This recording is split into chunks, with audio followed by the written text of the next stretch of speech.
Well met, lords and ladies. Jacob Butter speaking, and welcome back to another episode of...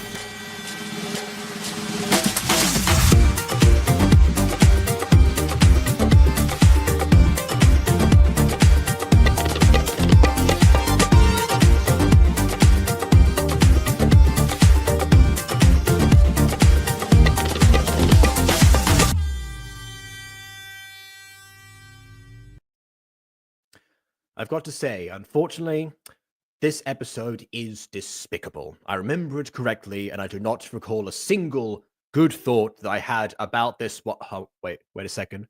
Huh? This episode is awesome, everyone. Fantastic. What one of a kind. Truly a marvel to behold. I'm kidding. No. So.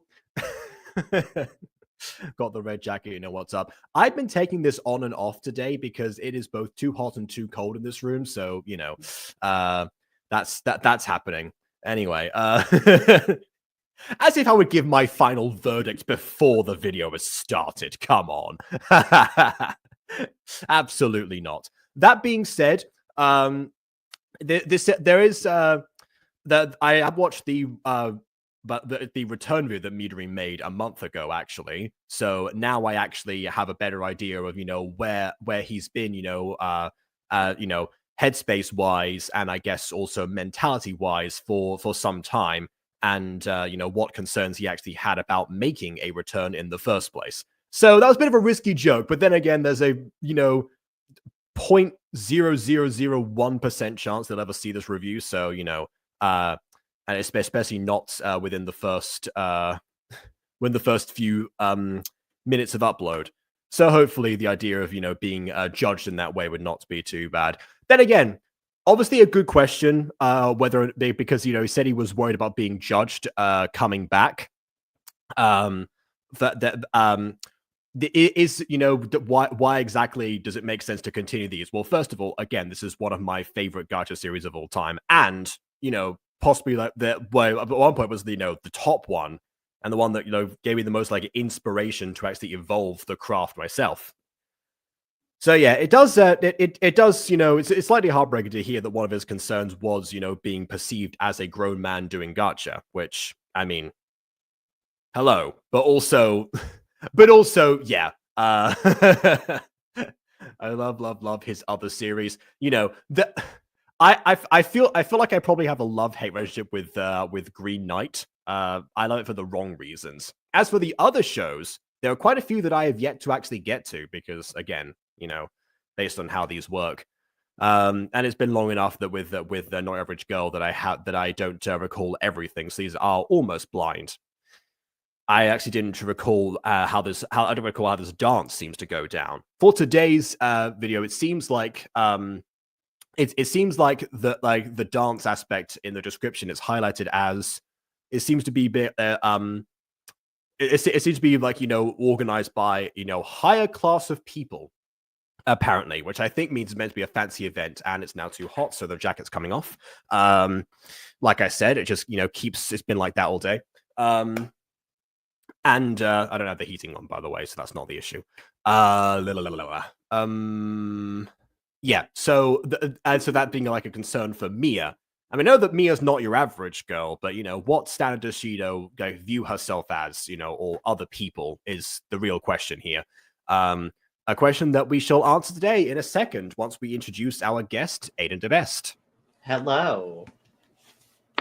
Also, Jacob, I will edit the video portion of the next Atma parody to make it get faster. Oh, okay. Okay, I see what you mean. Yes, because we're once again in the well, I was gonna say they were talking about in terms of editing, because because obviously we wrote that 3 weeks ago. We wrote it 3 weeks ago, or 2.5 weeks ago, or whatever. We wrote we did. It was like a few weeks ago we wrote that. No, I mean, did we finish it? Because I remember we finished this. We finished the song for this month. Oh no, I'm thinking of the wrong one. Yeah. So we didn't finish the Blue Romaros parody. We didn't finish that one. No, that's the one I was thinking of. I keep thinking that's gonna be the next one, but no, it's not. Okay, fair enough. And we also didn't finish the circus parody, which we did start writing. So No, yeah, I knew about that one. You know, because also that one will take some time anyway, because that obviously requires another person to do the vocals. Yeah. Aside from one of us. Yeah. Foreshadowing, chat. Foreshadowing. Yes, I want to hear the chat speculate. If anyone is interested in seeing a Britney Spears parody, let us know, please. Oh yeah. I thought you were still like editing. I thought we were talking about talking about Culture today. So that's like where my mind has been, aside from preparing for class tomorrow. Nah. Which I need to design the characters for Colta if we do it Wednesday, hopefully, because I want to do it Wednesday. I want to get. Yeah, so for context, we're trying to bring back that series on the Butter Bunch. I asked Aiden if he could design some of the NPCs, because part of the issue with be doing the visuals is that I'm just like randomly scrolling through Gacha Club and Gacha Life 2 trying to find an OC that actually kind of matches the vague description that Aiden gives in the moment. So rather than having something a bit more prepared. Obviously, with Vin, that's difficult, but with Aiden, and his knowledge of Gacha, it makes sense to we can have a bit of preparation, and which is also what I have done, because I have made comprehensive notes on everything of significance. I think from session 1. I don't know. Could you actually send me those notes? Sorry, it's been so long. Just send me those.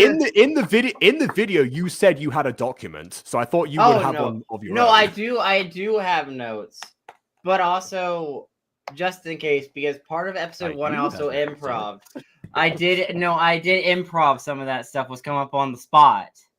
Oh no! So, I can tell. That so I don't know which bits are actually written down properly and which bits aren't written properly. Yep. So that's why I'm bringing that up. So that's fair. It was most done because I didn't remember the stuff that's going on, but I quickly realized that the quick notepad that I just had was probably would be the equivalent of like 2 or 3 pages in Google Docs. So we'll see. We'll see what happens. I probably need to reformat that or something. But yeah, that's there. That was a fun portion of the day, and I don't even mean that sarcastically. I genuinely had a lot of fun revisiting that video. It's hilarious.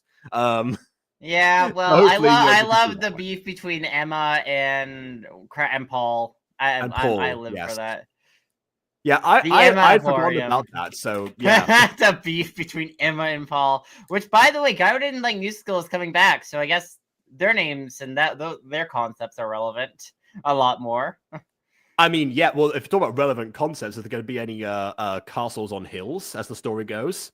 No. Are we I don't think we're really in a medieval world, are we? I'm gonna be honest. Yes, we are, because that's one of the things that you said in the session was the time period was medieval times. Oh, then we are. I forget. Okay, it's not my fault. I forget these things. You did, but we did also ponder the existence of cameras, so that might be the one anachronism that made it through. But that's mostly on the player's part, not on you necessarily. Yeah, that was like.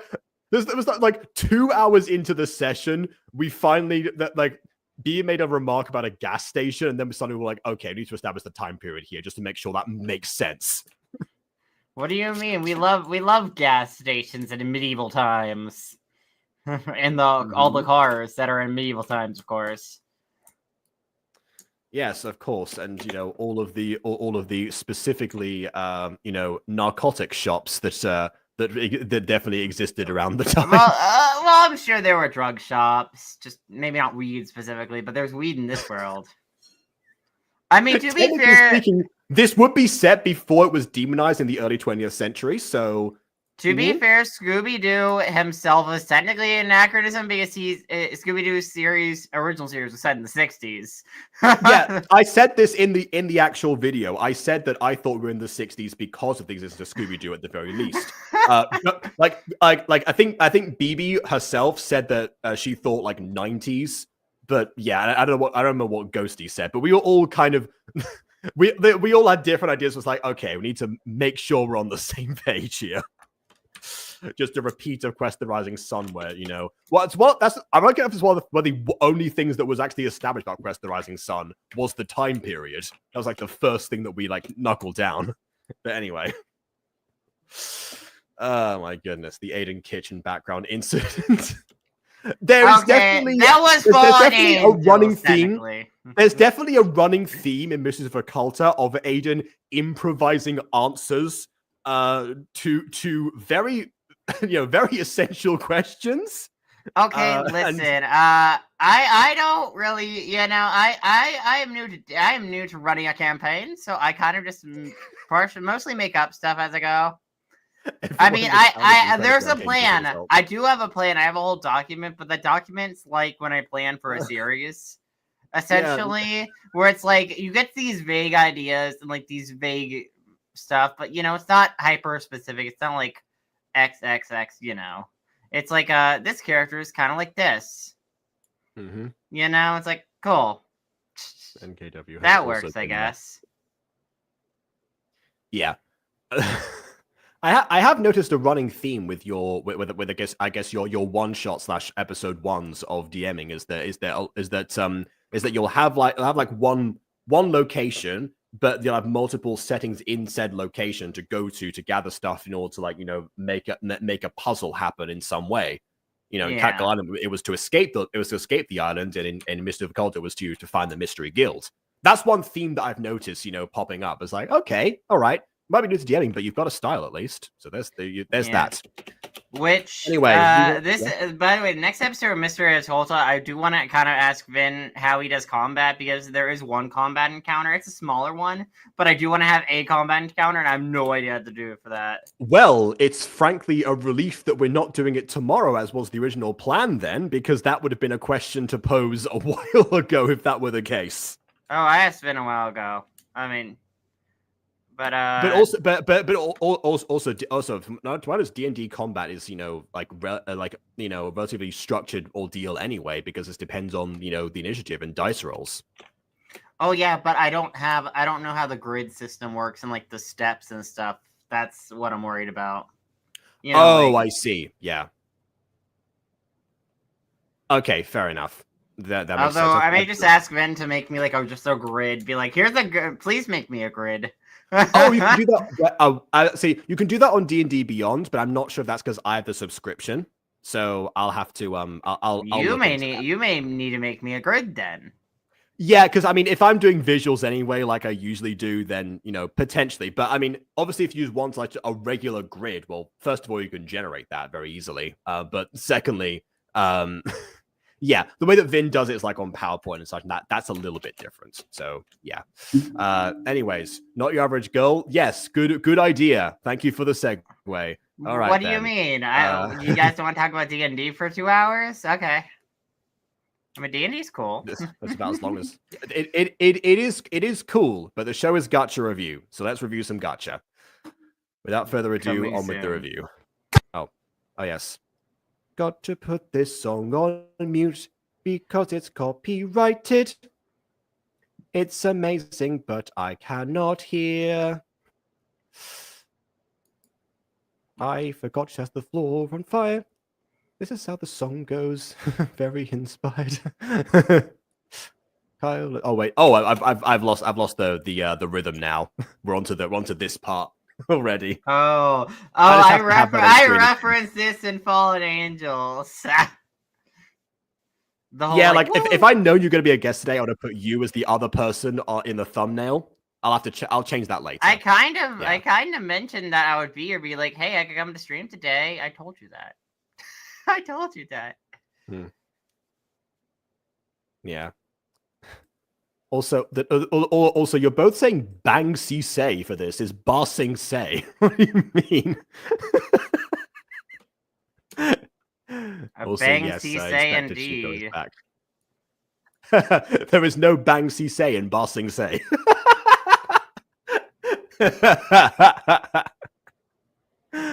Oh my goodness. All right then.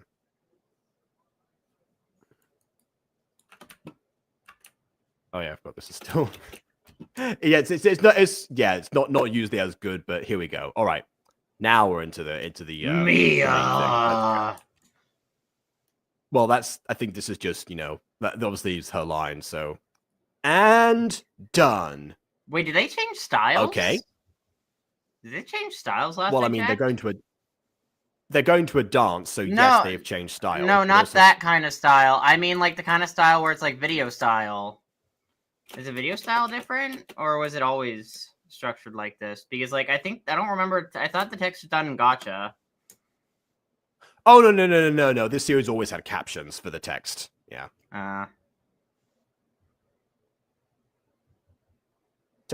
Ouch! Stop! It hurt. Oh, I guess you read. What was? By the way, the sister's hair looks atrocious. Yeah.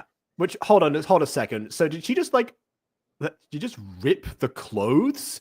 Did she just rip a suit into a dress while the person was still wearing it? Oh, that's... Oh, no. And somehow accessorize her at the same time? What, you can't rip a suit into a dress? Is that not how that works? Jacob, can I turn one of your suits into a dress? I'd rather you didn't, because I don't have that many. You have a few. We're fine. I could switch from suit to dress. I mean, yeah, if it's designed that way, but I feel like this one probably wasn't. You're just kind of destroying a suit to get a dress. I mean, just buy a dress. About Jacob review today. Okay. But please elaborate while we continue, because I want to know what that dream consisted of. Well, you see, Jacob, you were shirtless and you were reviewing the person. I don't know who said that, but you were reviewing that person as a person.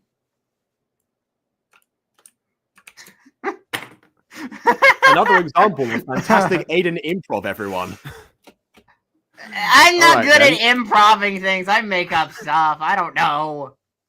I just kind of sound random and weird.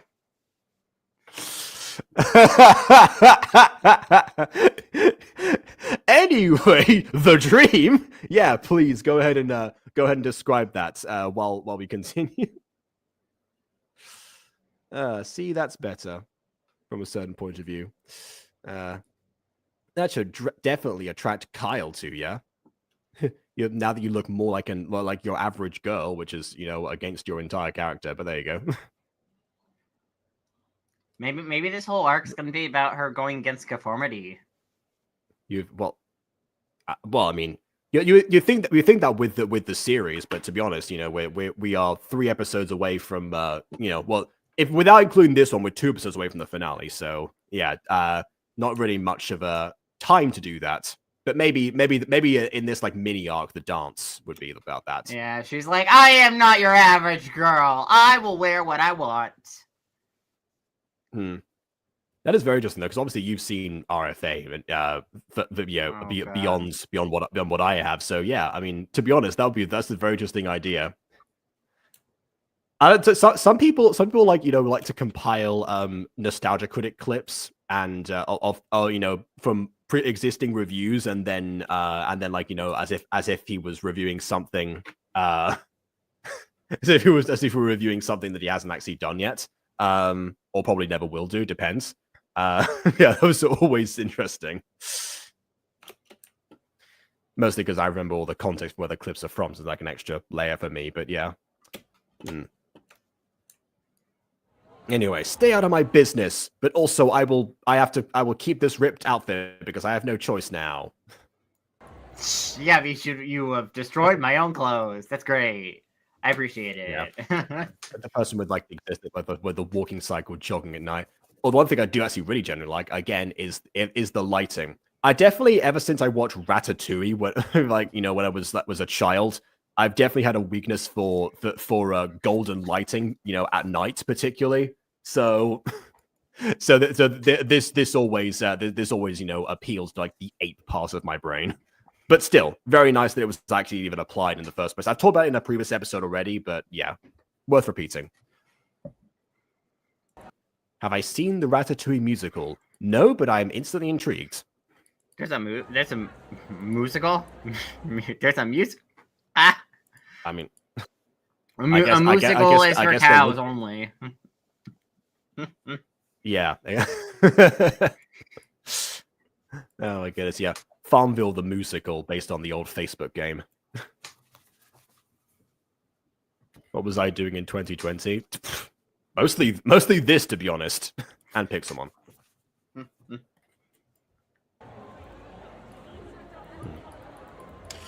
But also, yeah, it was a virtual musical. Yeah, that's what I was gonna say. Yeah.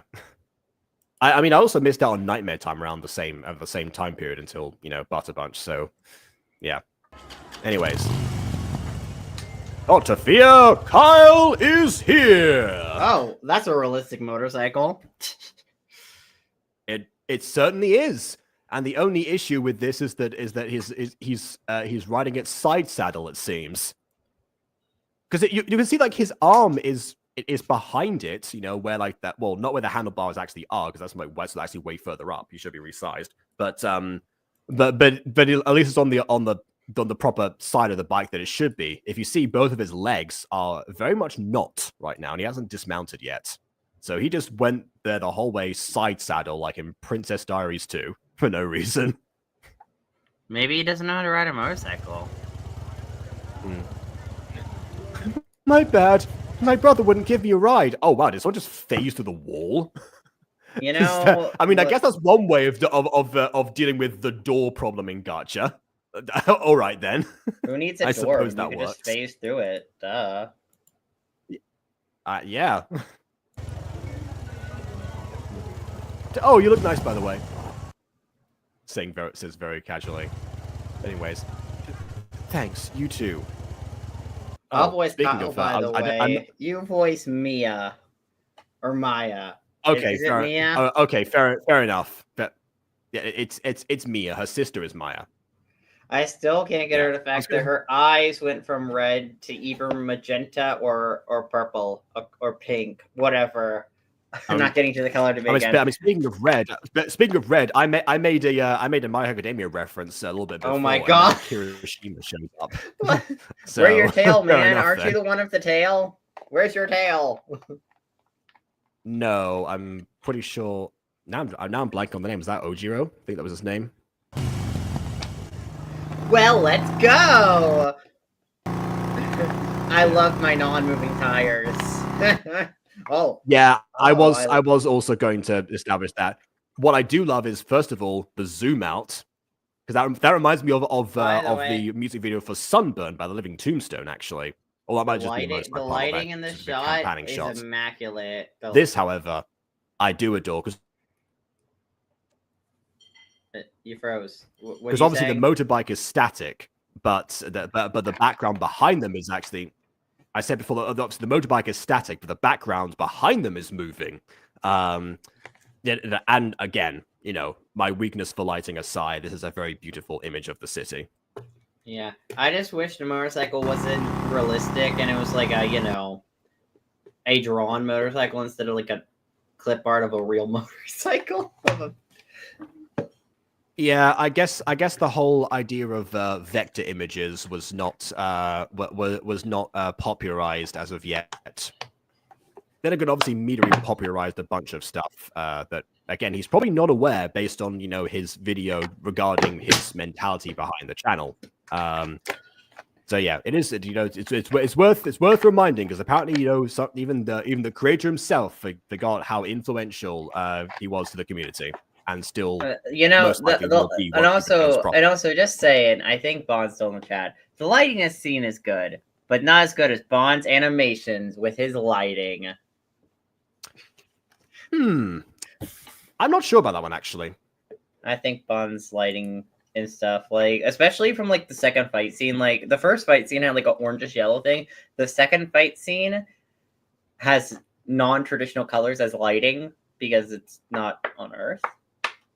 All I'm saying about that, but it's really pretty, and Bond is really good at lighting, and he's better. He's awesome at lighting. I'm sure he didn't. Yeah, see, I'm not. See, I do agree that he is exceptional at lighting. However, I'm not sure if I would say he's better, because this particular image here highlights a little bit of the difference because I mean, in the first fight sequence, if I remember correctly, most lighting was the hue around the characters, which already, very impressive and very intuitive based on the fact that it was the sunset, and that's how it reflects off of human skin anyway. In fact, that's actually something that a lot of 3D animation really tries to nail down, especially when they're trying to animate humans or humanoid characters or things that are supposed to think are actually there, because that's one of the things that the human eye catches onto first for the uncanny valley. But in this case, it seems like, well, I mean, aside from maybe a little bit from I would have thought maybe like Mia's light would have been on the side of her face would be a little bit more skewed, a little bit less pronounced because the moon is behind them. However, it doesn't reflect unilaterally off of Kyle, which shows probably a little bit more consideration behind that, and also a lot of the lighting is actually not coming just from the moon itself, but from the lens flare, meaning that there are multiple sources behind where it's actually originating from, all with what you would consider a less natural hue to work with because of the blueness of the moon. So yeah, we started by talking about you, then moved on to 3D animation, then moved on to this. So yeah, you were the star. I was complimenting your lighting, and I think how your lighting is better than this, but this is still good lighting. But I like your lighting a lot better because I want to give you a compliment, Bond, because I would like to give you compliments because you need compliments because compliments you deserve. Yes. I am really good at words, as we know. I am fluent in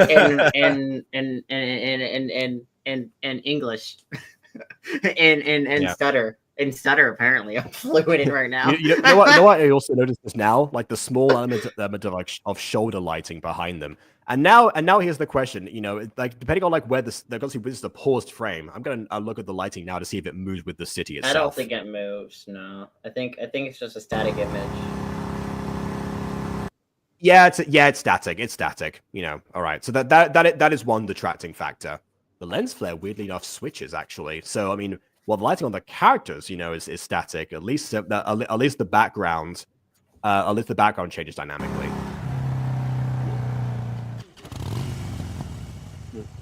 Oh, now it's daytime. No, it's not. It was just a shot.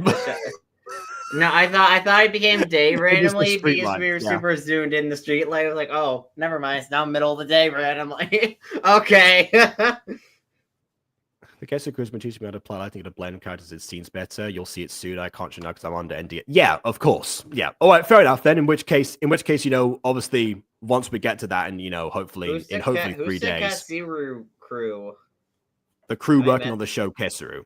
Yeah, once we get to that in hopefully 3 days, but be sure to point out which scenes you animated and you edited, so they can definitely look at the difference.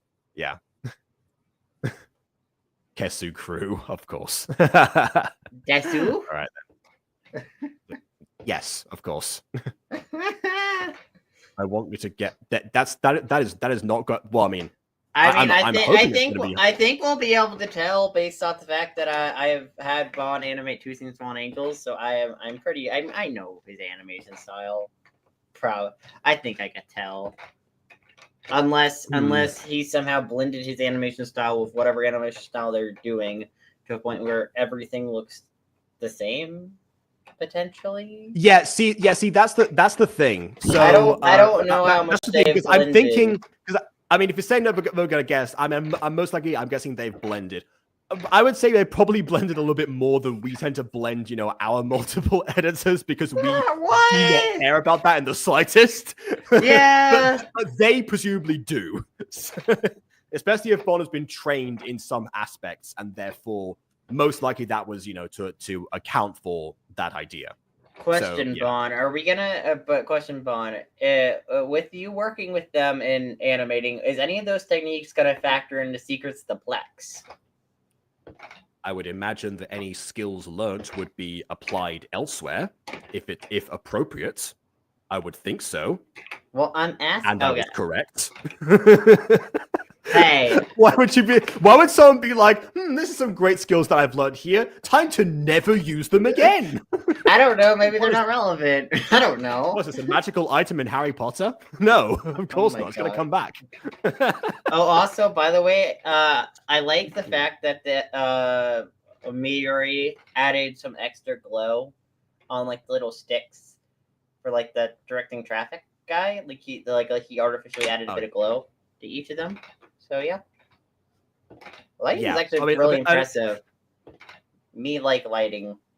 Me wish I could actually do lighting in my stuff. Me also like lighting. I'm not good at adding lighting. I added lighting once to one Fallen Angel scene in like the remake of episode 6 with Diogenes on the stage.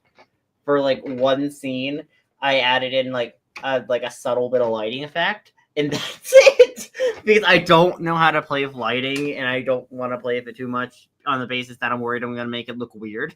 I'm going to mess it up. Well, I mean, maybe now that Bond has been trained in the ways of lighting, maybe he can explain it a bit better than if he was, just explaining stuff he picked up himself. You never know. Maybe.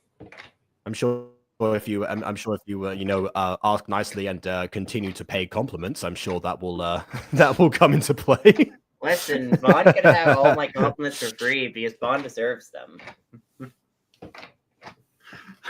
Oh no, I understand that as well. Yeah, of course. Also, realistic looking whistle. Why is the whistle realistic? Yeah. I know some stuff's realistic in this, but why the whistle? It's not even like in the character's mouth. It just is it's suspended outside the character's mouth, hanging off of like a very like microscopic portion, and the character's mouth is closed as well. That mouth, whenever I see that mouth, I think of like Pop and go bleh. I think of Pop whenever I see that mouth. Yeah, that's the thing. That's the thing. Morwenna has a signature pose, and Pop has a signature, facial expression, and that was very much deliberate. Yeah. Compliments to get favorites by Jacob. You don't know very well. Nah, that would just been in an added bonus. I'm not trying to pull a sense by buns here. Oh, okay. So while we're talking about that, and I was trying to find a reason to talk about how Bond always gets flustered when we compare his stuff to the Music Freaks and never came up in conversation. While that was all going on, KW asked if she could send a guest over rather than be a guest herself, and that guest being the person who is going to be voicing Shadow in her Sonic AU. And so I said, yeah, I'll send you the link and send it over to the person in question, and I guess we'll meet them. Turns out they're both here, so hello. Hi. Hello.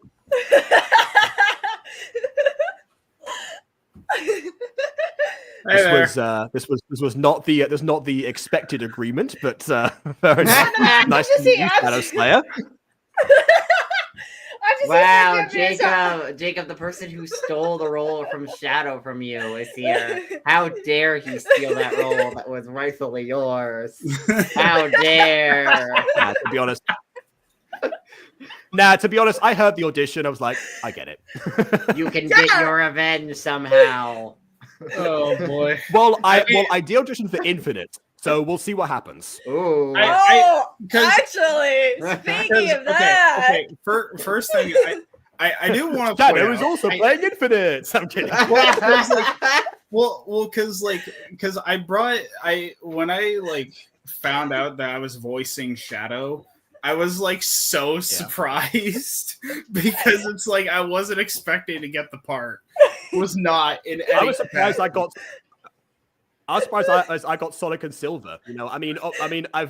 People have compared my Nathaniel the Gnome voice to Sonic in the past, but Silver, I was completely not expecting that. So I was like, hey, sometimes we all know Nathaniel is canonically a huge Sonic fan, obviously. Yeah.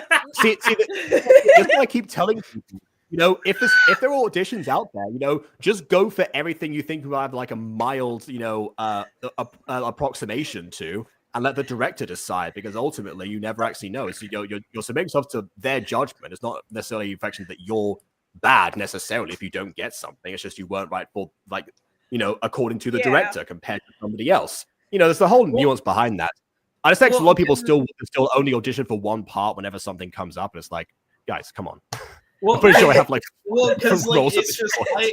I swear, I listen to my audio when I voice when I did the audition for Shadow, and I just play it back because it sounds so cringy. Because now. Well, because I don't have a proper studio mic or something. I was just using a headset with a microphone on it. Fair enough. I've got this. Yeah, I don't have that. Yeah, fair And enough. And I have this. Yeah. Oh, So, yeah. See, exactly. As long as you've got better than that. I'm kidding. By the way, Jacob. Oh, go on. Yeah. I didn't want to ever do. No, I was going to say I mentioned Infinite earlier, but actually now I've realized I also auditioned for SBO under very similar principles. Well, partly because I thought it'd be really fun to try it for a couple of Team Chaotic members because I thought Aiden was going to go for Charmy, and that I forgot. Hey, guess what? Charmy auditions are open. Team Chaotix and Blaze the Cat. They are. Oh god, they've been reopened. Okay, yeah. KW, do me a favor and at me in your server so I can find it because I have lost server. Oh god. Oh my god, Aiden! All of the roles are Aiden's for the pinging. But yes, I do want to say something.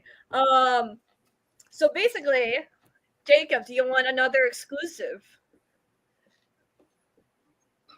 Sure. We're on the subject, so yeah, let's go for it. Yeah. So we have the exclusive here. So first off, the mystery of the character goes to Shadow Slayer. Oh. Oh, wow. I thought we were actually okay. I was like, wait a minute, we're actually getting a reveal right now of in this setting because obviously it's open to you on the server. So okay then. Yeah. But everyone else is the backup. So it makes you're the backup of the mysterious character too. I think that wasn't that the meme that Junior said or something was like, hey, whoever doesn't get this, everyone else is the backup or something. Literally, I can't do anything about it. It's like, Junior, I get it, you're the admin, but Junior, why? And he's like, because it's fun. And I was like, you know what? Fine. I'm going to make it serious. Everyone else, back up. You're a backup, and you're the backup, and you're the backup. So wait, KW. Everyone gets a backup. KW, you're saying everyone's all simultaneously voices this one character potentially. No, they're also retains the backups for the character. So if Shadow Slayer gets sick for whatever reason, the character will have 4 different voices all overlapping each other. Trust me. Even if I'm sick, I'm still gonna attempt to do the voice. Yeah. Actually, you know what? In all fairness, that particular character, obviously, I'm trying to spoil anything about the character, but that particular character, that voice can be done while sick. So that makes sense. Actually. Yeah. Because when I was voicing it, I wasn't really using the reference that that KW used. I was using more the reference of Megatron from the live action movies. Yeah. That also makes sense. Yeah. Yeah. Also, just I think I've also. Yeah, I think I've also gone Prime or something in the past to tease KW, but I can't remember if I've done that one or not. I don't know. You dare lecture me? This is the second. This is the second reason, by the way, that I'm hoping for Infinite and SBO particularly, because I mean, reminiscent of Shadow in a lot of ways, but also obviously given what KW has told me, given what I've experimented with SBO in general, another one that I don't know if KW will let me say this. I mostly want her permission on this. Okay. DM me then. Okay. But also, so unfortunately, Jacob, I am also going to be Infinite. Okay, that's But fair. hey, Oh my god. but Another Jacob- role stolen from you. But Jacob, guess what? No one else auditioned for Eggman. Oh. Man, you're Oh, Eggman. By fantastic! The one default. the character that I was the least confident out of that list of actually getting, because I've said on multiple occasions my Eggman voice is not good. Okay, then. Again, similar thing to what happened with Shadow, in terms of versus Sonic and Silver. It's like, oh, okay, I guess this is what's happening now. Well, because it's just like I myself was so surprised when I found out about it, because it's like I was like, look, I think it would just be odd for me specifically that like if I got the role of Infinite, I would basically just be talking to myself whenever it's with Shadow. Like, I mean, Jacob's used to that. So I'll say this. Yeah, I'll say this. Talking to yourself in terms of when in voice acting is like a rite of passage. To be honest, I think that's what it feels like for me anyway. It's always fun when that happens and it's convincing. I think it's also because it's like I've never voice acted before, so it's like it's just bizarre to think that it's like, yeah, I'm gonna be voicing Sonic and Infinite or Shadow and Infinite, and it's just like, well, they're gonna sound almost virtually the same. Oh, no. That is something that I'm curious about, because again, similar registers. So that was also again why the third reason why Infinite and SBO appealed to me, because again, same general area as Shadow with a little bit of a difference. But yeah, Jacob told me so I cannot that say is true. It anything. has happened on multiple occasions. So yeah.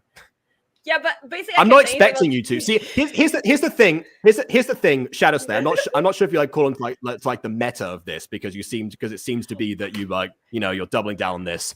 Like when I mention certain things, here, there's sometimes they're rhetorical, because I don't want spoilers necessarily of everything that is going to happen. Even if I express like, oh, hey, I wonder what's going to happen right now. Most of the time, it's a case of, I wonder what's going to happen. I'm hoping this happens, but I'm willing to wait and find out. Yeah. So no to break any more NDAs should they apply, basically. Well, no. I barely know that much about what's going on with the story right now. Like, I've seen KW's work and everything, but like I think she said it's but like, what you do know, you have very readily divulged, and I'm saying that's no longer necessary. Yeah. I was just gonna reveal that, because it's like I found out about it the other night and I was like, oh my god, Jacob's reaction if he found out about this, that I stole 3 characters from him. Like literally, so here's so like for So the is mystery. is this the reason that you decided to introduce yourself to me on stream versus on Discord? Because people were wondering about that. So why we're doing this now during the live review rather than kind of else. but like I kind of but like I also saw the stream where like where it was like I was revealed to be playing Shadow, and I guess, and it's like a lot of people in the chat wanted to meet me. Literally, I show him the clip and Okay. I show him the whole entire story of what's like happening and whatnot, and he's like, "Oh God, is he actually mad?" I'm like, "No, no, he's not actually mad." It's just I mean, really I didn't funny. know, so I couldn't be mad or or pleased. But I meant more. The chat just seemed to be pissed off that you were playing Shadow. Because they've heard me do Shadow's voice many times for KW. I don't know if you know about the O Ashley meme, but that's essentially what we've like played. No, do not. Are you? No. Wait, hold on. Are you familiar with the O Ashley meme? Just so we're on the same page. I don't know. I don't know what that is. Can I explain it? Okay, fair enough. So there is an animator who also does a live stream series called Honeycast, where she invites like a bunch of voice actors on, or people like in other productions and such, and then they mostly talk about things while she animates stuff in the background.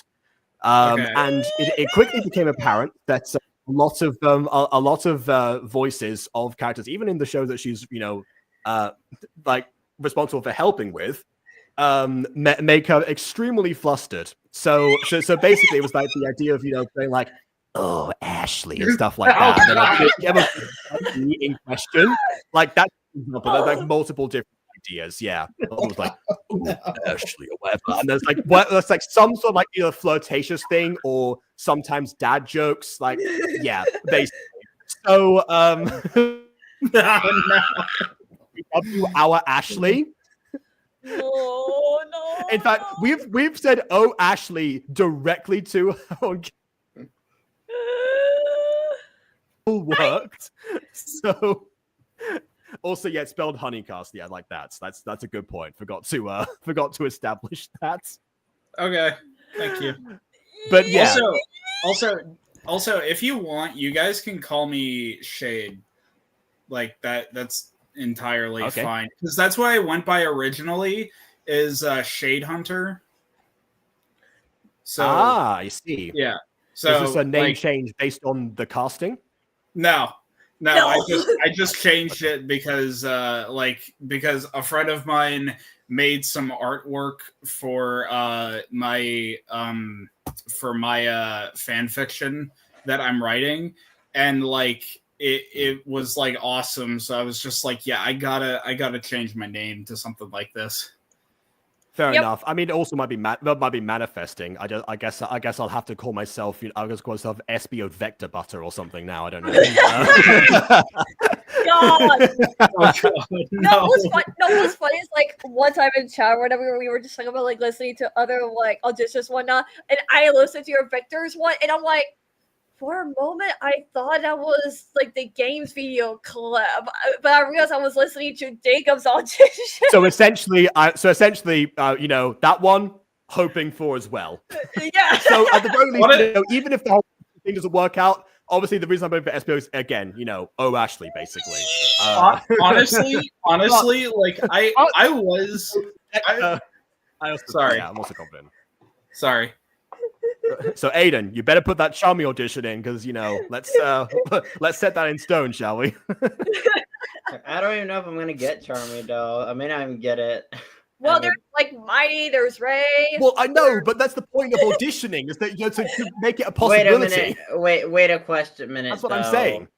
Mighty and Ray don't have canon voices, I don't think. No, I just use voice clips of what they could sound like. Yeah, like for instance, there was this video that I had found online like a few months ago of basically Wayne Grayson who voiced I think it was Joey from Yu-Gi-Oh! And they used voice clips for Mighty, and it has like a Brooklyn accent, and it was like, oh my god, I picture Mighty having a Brooklyn accent now, and it's just funny. Oh, well, that's going to appeal to me as well, because I've done that impression also. Oh, okay, no. I'm going to knock in this audition as well. Well, that's a mighty good idea, Jacob. Speaking of Yu-Gi-Oh characters, as an example here. Oh, Ashley. Do you know what time it is? No. I believe what Yuki would say is it's time to duel. It sounds ridiculous coming from me, but still, it is obviously the case. Ladies and gentlemen, Jacob Butter. This is, yeah. Yeah. I mean, I tried to do, like, I've been trying to do Vector, but it's just like, I can't do his voice without it cracking on me. Because it's just like, I think the best I got partially is got, like, you know, practice thanks to Bon actually, because he's similar to Monty from because like FNAF. the best I got, if you guys want to hear it, I could show it, I guess. But it's like, okay, the best I got is, aha! To get through tight spaces, press the circle button to slide. You've got the energy, that's for sure. He does. Like, yeah, I just fine, like, and obviously there's like a lot of it. Yeah, like a lot of it's like a push from within as well, because it's like the graveliness behind it, like is, you know, obviously like a huge part. Yeah. It's time to duel. We must win over KW's heart. Oh god. I hate all of you. Oh, Ashley, I will save your heart from the evil clutches of Kaiba. I'm not really evil, you know, Yugi. Silence, evil person! Who is definitely evil? Give back KW's heart and Totally also... not like face slamming onto my keyboard or anything like that. Totally not. Oh wait, you know another fun Yu-Gi-Oh character that is really good for Ashley? Pegasus. Because he matches that energy, doesn't he? He's such a creep! Ooh, Ashley!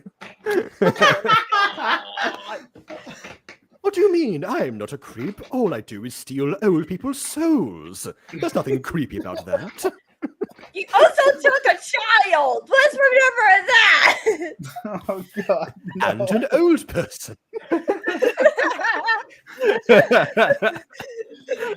They're not mutually exclusive, you know. No. So, but yes, I just thought to give you a Jacob exclusive and also just thought you like to be shade in a stream, everyone. I mean, Yeah, if anybody, fair enough. Well, if anybody wants to, I could like try and do Shadow's voice somewhat. If anybody in the stream wants me to, I very much would like you to, and also could you say, "Oh, Ashley," while doing so, please? No, not happening. You're not going to indoctrinate him. Fine. How about "Oh, Sarah" then? You know. Oh my god. Okay.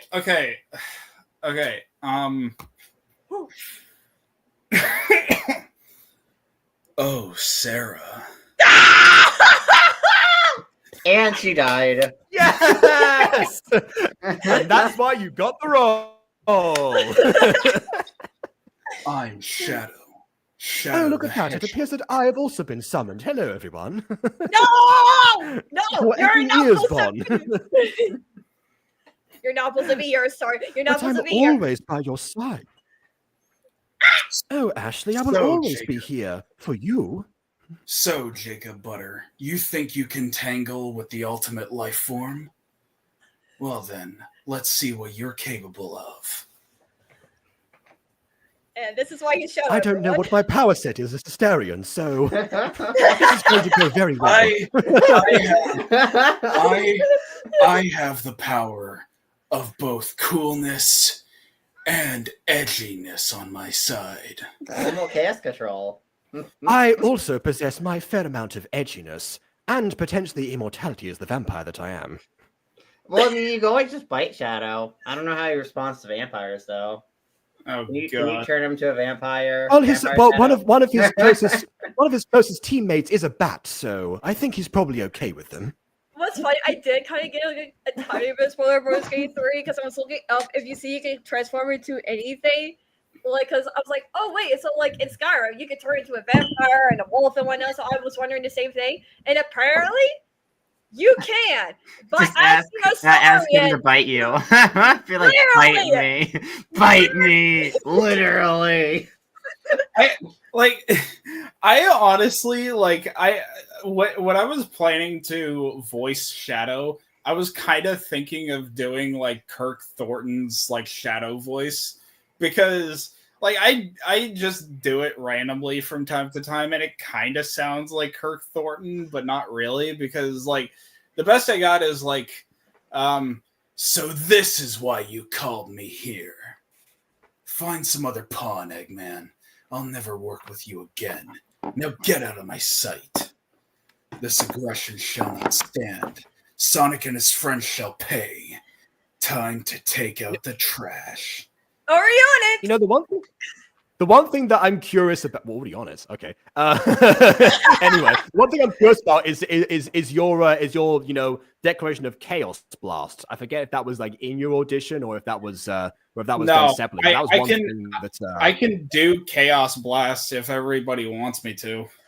I want to hear it. Okay. Okay, I apologize if my voice cracks a little, but Chaos Blast! You know what? That's not too bad. Okay. Chaos all right. blast. Chaos, just like chaos. Yeah, blast. just done really casually. Chaos blast. It's still like as effective. It doesn't actually have to say the thing. It's just completely independent. Yeah. But we should continue the video. We should continue. For everyone, We honestly probably should. Yes. We should. Yeah, it seems like please. Ghostly wants to do an improvised scene between Kaiba and Asterion, but yeah. Well, let's just continue the video, please. But anyways, you guys take care. I hope everyone enjoyed Shade and whatnot. Have fun with the video. It was nice to meet you, Jacob. Oh, yeah, You too, Aiden. All right, nice to meet you as well. Bye-bye. Bye. Okay. The ultimate Well, life for everyone. Ultimate life. Okay, continuing with this. Yeah. I did press play, by the way. Okay, here we go. All right. I guess there's one limitation around the lighting board is the fact that because it's it seems to like cut itself off and doesn't like fade out, so you can see with the car that the red light from the backlight is very much a circle. But yeah. And on first impression for myself, honestly, might as well look Junior. So yeah, probably around the same vibe. Anyways, I think this was you. This party is luxurious. This is a luxurious party where just about everyone here is rich. But I'm not rich. Isn't this meant to be like? Well, that's the thing. That's the thing, isn't it? That's where the drama I'm is not your average supposed to come girl from. because I'm not rich. Of course, because we definitely know that rich people are the average, obviously. Yeah. Anyway. So please show us some class for once. Oh, dang. Please show us some class for once. Rude. Rude. He's earned it. He's earned it by this point. Given what But Mia's that's put in kinda through, he's rude. earned it. Anyway, boy, I got all the class you can teach. That's some Not clever really. wordplay. Oh. All right, maybe it isn't. Now we're in the host club. Yeah. So, are they en route? Yes, I'm doing Kaiba's voice for Kai. It makes sense. No worry, I assure you they'll be here either before or during the dance. Mr. Louis? I think it's Louis. I think it's Louis, not Louis. Well, that's not how Louis is supposed to be spelled. That's definitely the French word Louis compared to the English Louis. But like it's a name. I think it's A meant to be French Louis. name. A French name, Aiden. I think it's Louis. Yeah, see, there we go. Exactly, Louis or Louis. Those would be yeah. If you see it like that, try going to France and telling people about King Louis XVI. See what they tell you. You're the girl here. Oh, right here. Me and my friend were wondering if we can get a dance with you later on. I would gladly do so. Oh my god. Okay, I I know would the guy with gladly the do monocle is so. probably just holding like a mug of presumably hot chocolate or something. Given the I don't color know. of It's the liquid. pink. It's pink. Hot dog's normally brown. I don't know. It's pink though. Maybe it's tea. It's mug of tea. First of all, that looks light brown on my screen, might because of my lighting settings on my monitor. It's But like a also- light pink. Okay, well, fair enough. I actually did at one point have pink hot chocolate. Surprisingly, Oh. How do you Yeah. get pink hot chocolate? I don't know, and that's why I tried it because I was like, I'm never going to do this again, so I better order it now. I would gladly do so. Hello. But sadly, I'm oh god, I can't read. I couldn't read that line because the chat. I thought it was going to pause beforehand. Sorry, I'll go back. Oh, that's actually way further. Okay, yeah, the video playback is being a bit weird today.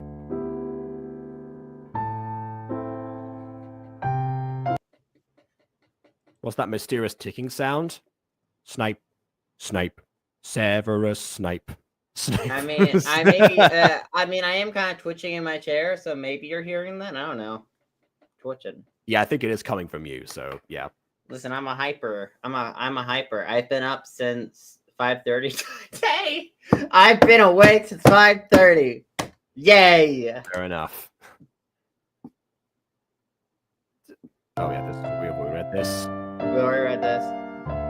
Hey, Bon, you Oh did God, this one. no! Not this again! Not that! I can't read the text. It's fine. It's fine. This is the line before. I know. I couldn't read. Does everyone have a vocal stim of Snake, Dumbledore when someone says that? Severus Snape. God, I remember seeing that video when I was like a kid. I don't know. I was like a kid. It's called Mysterious Ticking Noise. It made sense to bring up. What is that? What the video is called? I don't know where I saw it. I just saw the video at one point. Yeah, I Potter think it was Puppet in school Pals. for some Mysterious reason. Ticking. Potter Puppet Pals. Mysterious Ticking Noise by Neil Cicierega. That's the full thing. Yeah. I agree. Right. I agree, Prism. I agree. Oh yes, I skipped it because for some reason I read JKR as JFK. I don't know why I did that. So, yeah. Well, okay, down with him too for other reasons. Down with him too, but down with her especially. Oh my goodness. Okay. Oh jeez. All right. Anyways. I would gladly do so. Yeah. But sadly, I'm dealing with a stomach ache. Oh, that's another voice impression. Hercule from Dragon Ball Z. Well, I would love to dance with you fine ladies, but unfortunately, I've come down with a terrible case of stomachache right now, so I'll be unable to do so. But trust me, one day I will dance to my heart's content until I drop. Yeah. You see. Again, ladies, also very similar to Monty and Vector. Ladies, actually. I decided to drink the pink hot chocolate. I don't know what's in it, but it made my stomach hurt really bad. I don't recommend drinking it. Oh my goodness. Mm-hmm.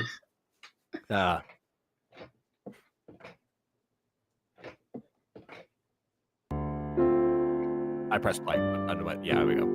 Therefore, my assistant here will dance with y'all. Yeehaw! Oh, yeah. Yeehaw! Why does he sound like an anxious cowboy? What is going on? I can't ride a horse or save a cowboy. Well, don't worry, because your other character can ride a motorbike side saddle without falling off, so that compensates for it. Wee.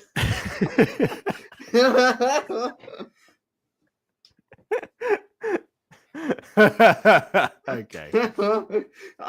Who's JKR? Should we be concerned about them too? I mean, we should be concerned about JKR just in general, but not for any reason that is relevant to this video.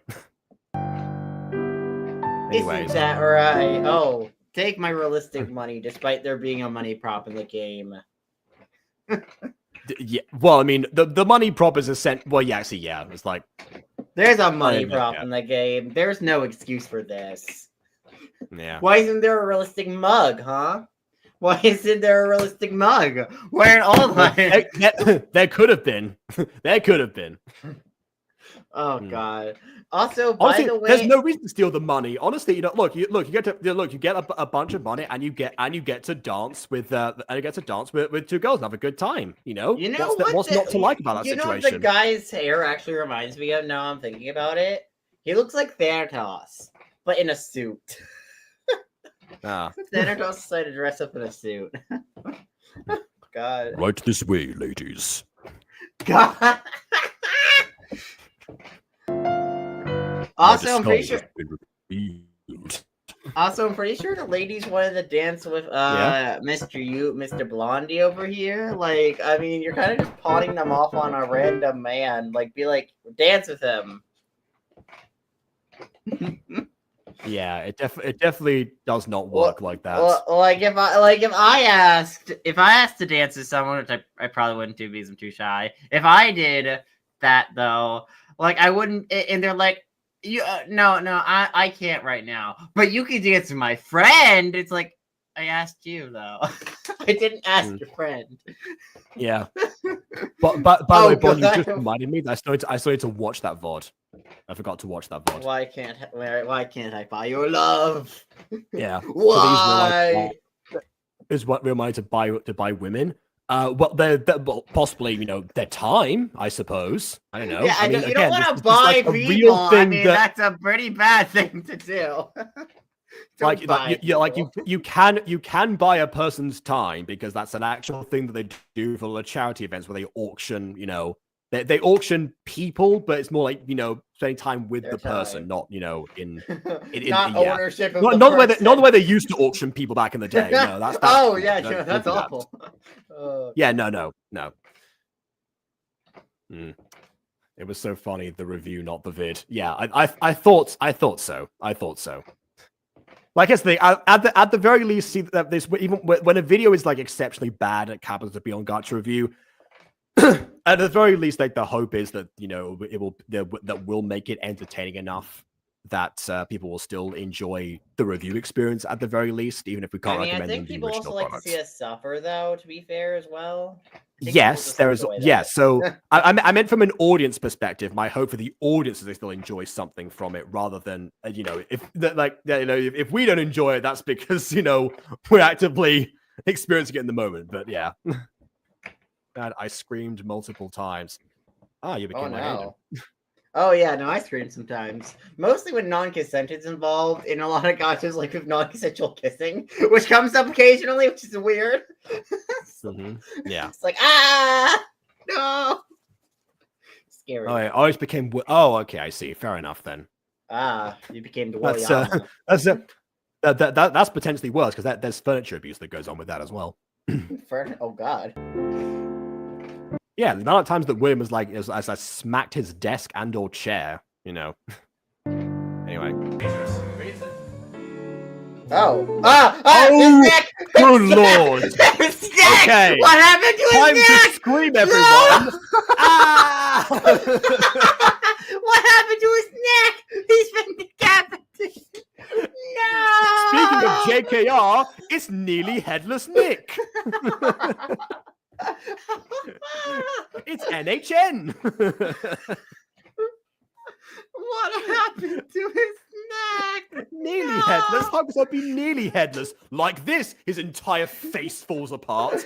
Like if you notice, his face is like moving, several parts moving independendently from each other. If you look at the way his head moves.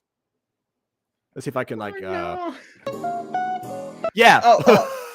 Oh, his head reattached, guys! Finally!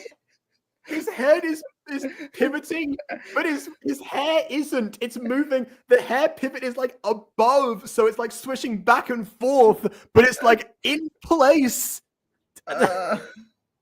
Why? How could this happen to me? I wasn't expecting this to happen at all, Bon, because I didn't know that Minatos would do this at this stage. You don't have to animate it. If it doesn't look good, you don't have to animate it. Meet your stories. You didn't have to.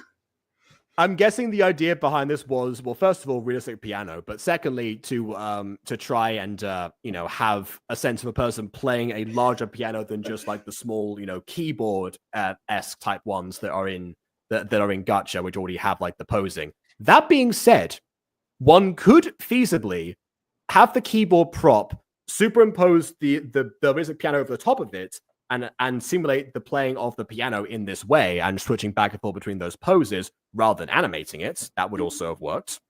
So, yeah. Yeah, but like this, like his head went off. Yeah, it was headless. He's been beheaded. He's been beheaded and also scalped at the same time. God. This man. Well, there we go. There's the screen for today. Can we summon Shigaraki to return this guy into dust? I mean, I don't think I have to do anything. Basically, he's already got one foot in the grave. I'm just gonna wait this one out. I think there's no point. Also, It's KW, murder if of you're the still here- piano. Oh, Ashley. Anyway. That hair is an extra limb. Oh, dear. Oh god, there. Hey, at least it all faded at the same time as itself. You know, at least it seemed like it was pre-rendered. I mean, Who else can yeah. throw the edited on? It's probably not just you, but I was focused on everything else. But yeah. I'm super And sad yes, about the I am. head. And yes, I am Charlie Brown. I understand. Anyway. Oh, okay. We've gone to the underworld. To be fair, this is how like you know all of my food props look like in Gacha because this is what you can find on real quick. I have an issue with these food props for one specific reason. 3 of these are drawn. One of these is just a picture of French fries. Why? One of these things is not like the other. I Like, think we know which one it is because Bond's already pointed it out. Why is there realistic French fries compared to like drawn food? No ketchup too. Also, question: I don't think like places that have food on a Imagine table just all have like a the pile of French people. fries. Like normally they have in like a dish or something. Like they have like a giant pan or something. They don't normally just have a bunch of French fries put on a plate. They're I also mean, to be normally honest, I can tongs actually- because you know grab, but you know as well. So French fries on a plate already a weird choice for this, you know, fancy, you know, dance of some kind. However, with everything else, I mean, you could almost say that like the sandwiches and maybe like the bowl next to it might be like serving dishes. The plates look like they're just portions, like the ones that like either side. But you don't normally just Those have. I can actually see. That's a pretty large portion for a single portion. Of fries, yes, true. Like, I mean, that's like two and a half portions of fries just on a plate. But yeah, realistic fries compared to animated food. I don't know. Yeah, this is actually something. This is actually something that honestly, you know, I've seen before because sometimes when we obviously as vegetarians, you know, in the UK, we can't exactly order fish and chips for obvious reasons. So we order chips and chips. So basically, this is what we kind of get, and they do basically look like that. Like they look just as dry and soulless as you know they appear to be. With like 2 sachets of mayonnaise, you have to try and like, you know, balance out as you continue to go along. And you hope to goodness that you actually have salt at hand because otherwise you're eating dry potatoes the whole time for your, you know, and that's basically your dinner. I feel whenever that happens, I feel like Gricko when he had the impossible meatball sub where it was like, oh, yum. I'll respect their life choices. Wait, question though, Jacob. Oh, this that's is good processed sludge. Yeah. Okay, so question on fish and chips though. Is it like Mhm. pieces of fish or is it like fish sauce? Like, what is the fish in fish and chips? Do you dip the chips in some sort of fish related thing? No. I don't know what fish and I don't know. I've never had fish and chips. It is. So. It is fish. It is chips. What kind of fish? There's more than one kind I believe. of fish. Yeah. I believe. Yeah. Honestly, you know that far, I'm not sure. But I'm from what I've seen of fish and chips, like it's mostly fried, so it's not like you don't get raw fish. You don't get like a full like fish or something. You get What like, do you mean? You like don't want to eat portions of raw fish. salmon? Yeah. That's real healthy. You won't die, probably. Mm-hmm. Just like Uncle Glorbo used to make. Anyway. Realistic fries. Oh God, she's gonna. I love she's my gonna fish and devour chips fries. raw and. Oh God. That's another voice that I used to be able to do really well. Like when I was like 13, Gollum, and then I just lost it completely. Girl, there aren't raw potatoes for you to eat. They're cooked. There aren't raw potatoes. What you do? honest, to be perfectly honest, like given the ratio of of thick fries, particularly the ratio of basically just potato compared to the fry portion is so skewed that me would probably really like it. Yeah, Like, but she's gonna.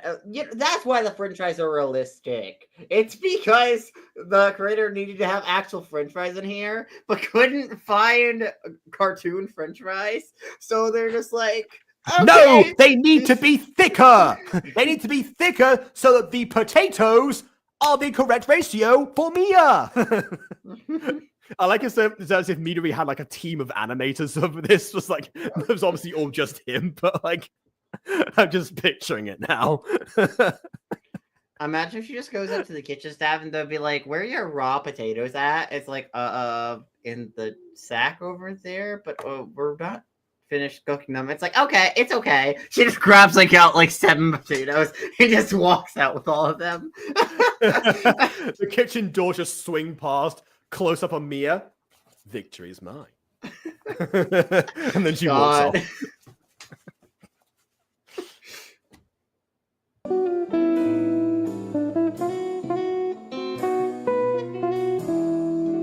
Time for my master plan.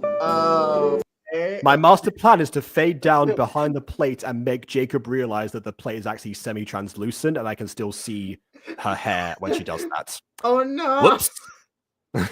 Whoops! I did it again. It's transparent.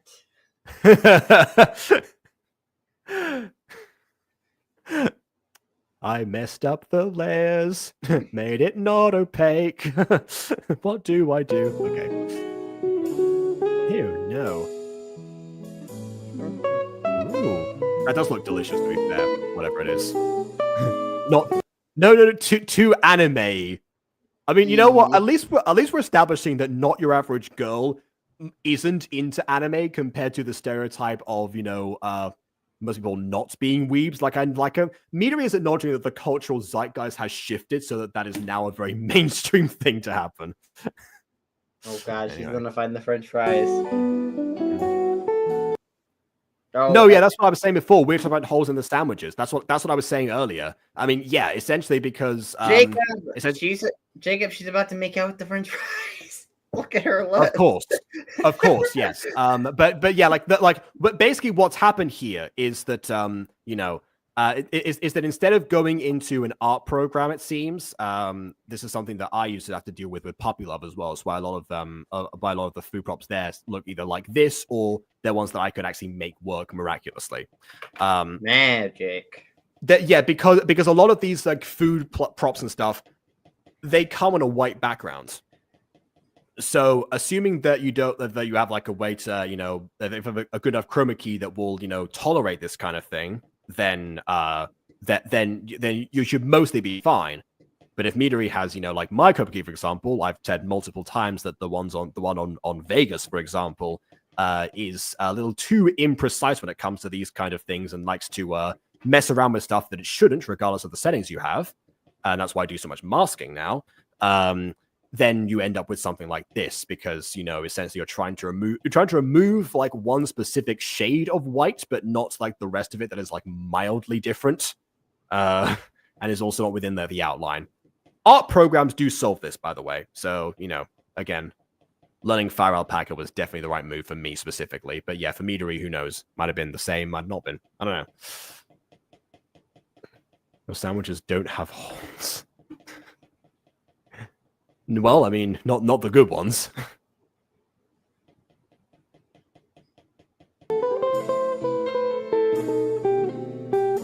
Its smell. It reminds me of a certain potato. Potatoes. Potato. God, she would try to eat Mr. Potato Head from Toy Story. If it was in Gumball, that would make sense. That was a Gumball reference, but yes, that also works.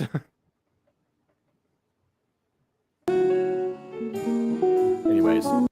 Oh, something French voice.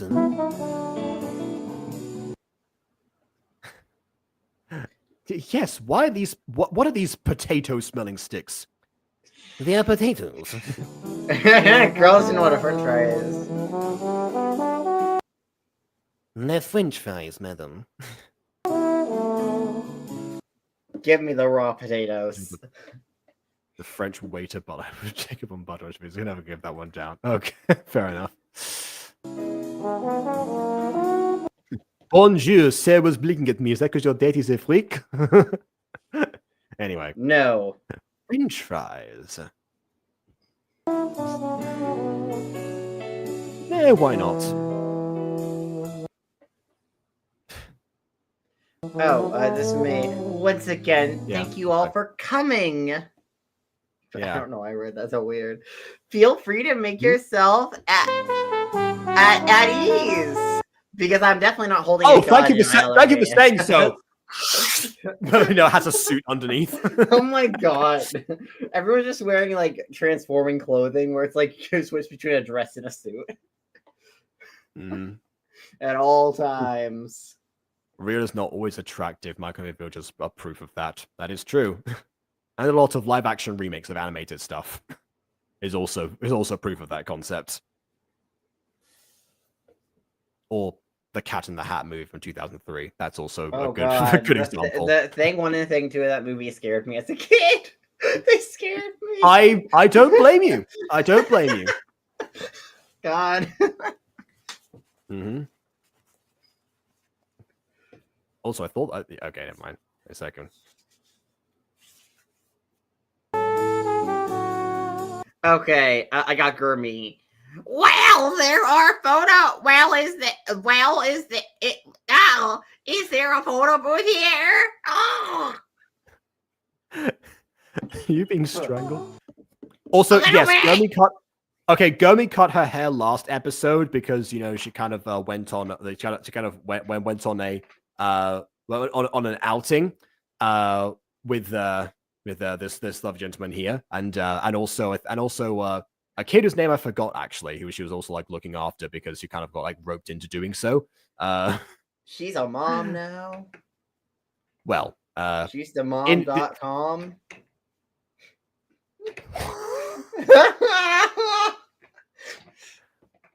Okay, I mean, in the same vein that Afmal was the mum.com in Phoenix Job High for that one episode. Anyway. I like that redhead background character. Yeah, he's a lot easier on the eyes than Kirishima was. I agree there.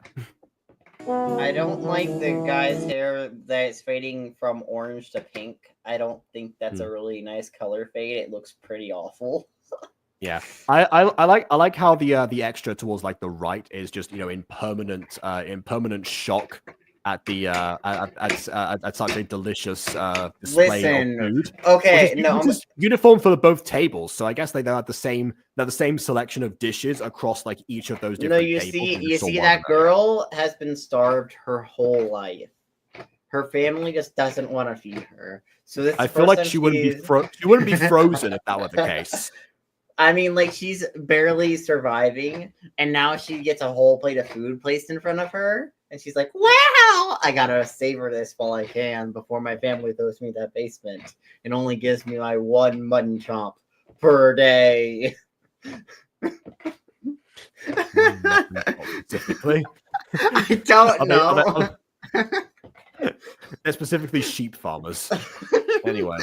Right, down the hall to your left. Yeah. Reference. I gave Jeremy or Gurmy a sunny voice. I'd love to see you attempt that. I forget what sunny sounds like, so glitchy. High and glitchy. Hi, I like to do high, man. High pitched and glitchy. Okay. Thank you.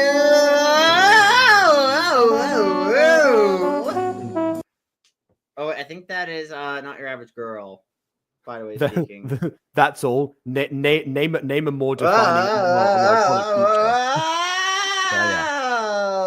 I am glitching. Wow, wow, You sound like the ambulance duck from Animal Soccer World. I don't know what this means, but Okay, yeah, fine. Fine. Shrill, glitchy. Okay, shrill, raspy. Hello, my name is error code 17999999999999999.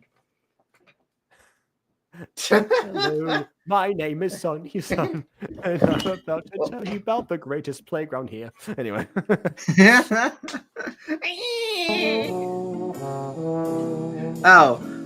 Okay.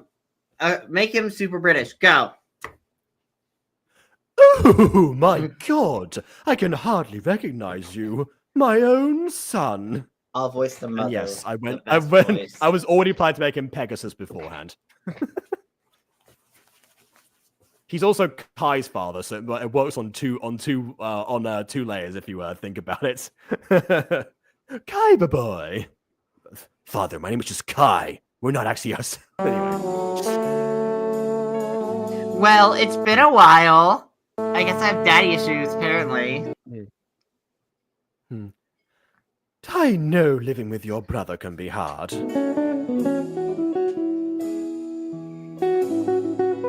Therefore, I'm going to move over and have my border there. But I have my border the background has magically, the world around us has magically changed to a drug trip. I've drugged you. Thank you. Mm-hmm. You'll be having a little cyst to occupy you. A little cyst to occupy. Wait a minute. Is that implying that he's sending over an existing child to live with Carl and his brother? No. You see, he kidnapped another baby and sending it over to his other existing children. No, you see, he kidnapped a young girl. It's like, I got you a new little sister. I've kidnapped her straight from Ghost Kitty's orphanage. Okay, here we go. Just had the little girl from previous episode was Jordan's niece, his sister's kid named Hadley. That's right, because Jordan's sister they wanted to go on like a date or something. It was like, hey, watch. Well, I know that you're meant to go to school today, but watch my child, please, and then disregard your education, and also take your friend with you as well. Also, that's a lot of responsibility. Girlfriend it's like, now? yes, here, take an extra person. I know you're living with your brother, and that's difficult. But take a little sister too. Oh no, that was different. That was Jordan. That was last episode. But yeah, in this situation, yeah, living with with someone else full time is more. I know it'll make your life easier. Add an extra person to your life. It'll make it so much easier. Exactly. Oh, what? Don't blush! Don't blush! No blushing. I've seen He's blushing because I'm guessing he's saying too much information or too much information because that's not the right two. Too much information. So I guess what he says he's planning to he thinks they're planning to conceive a child and also send it over to as a baby to have a baby. You're taking care of your little sister now. Yeah. Too much information indeed, though. Dad. I've also never heard this name before. You're right. And the mum is like, I fully accept this. The mom is just so dead inside. Oh, yeah. Wait. Oh, I think that's Mia. Okay. Oh. OMG! These potato sticks are 10 out of 10! Oh god, she's has more realistic french fries. No. You can see the green. You can see the green outline that's been cut over them. But at least I appreciate how it's not like an even cut. Like the one that the fry that's sticking out underneath has not been removed or anything. I love moldy french fries. More. Me no french fries. Nom nom nom nom nom nom nom nom nom nom nom nom. Me, Fry Monster, cousin of Cookie Monster. New character, new Sesame Street character. My next audition. And yes, Cookie Monster core, exactly. I just imagine Bond singing like, "Stop it! Stop it!" Just imagine Bond singing. She died. Well, that's the third one. Thanks everyone for watching. Please like. Not your average girl. She's dead.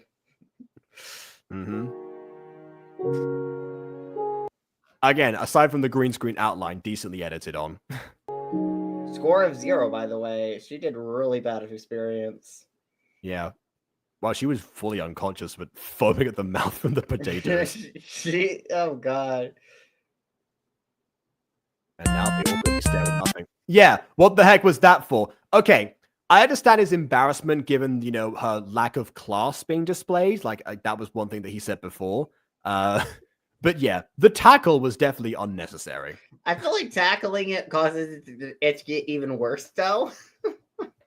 Yeah. It's like, yes, I mean, let's tackle her. Oh, God. I'll say this, you know, for me, I think for it to count as a proper upskirt, you'd have to, you know, see up the skirt, and his line of vision does not correlate with that. So, you know, I mean, if somebody was standing behind her, then yes, because her leg is up. But you know, we're in the clear currently. But yeah, we're all in sync down here, Georgie, and you'll be in sync too. Anyway.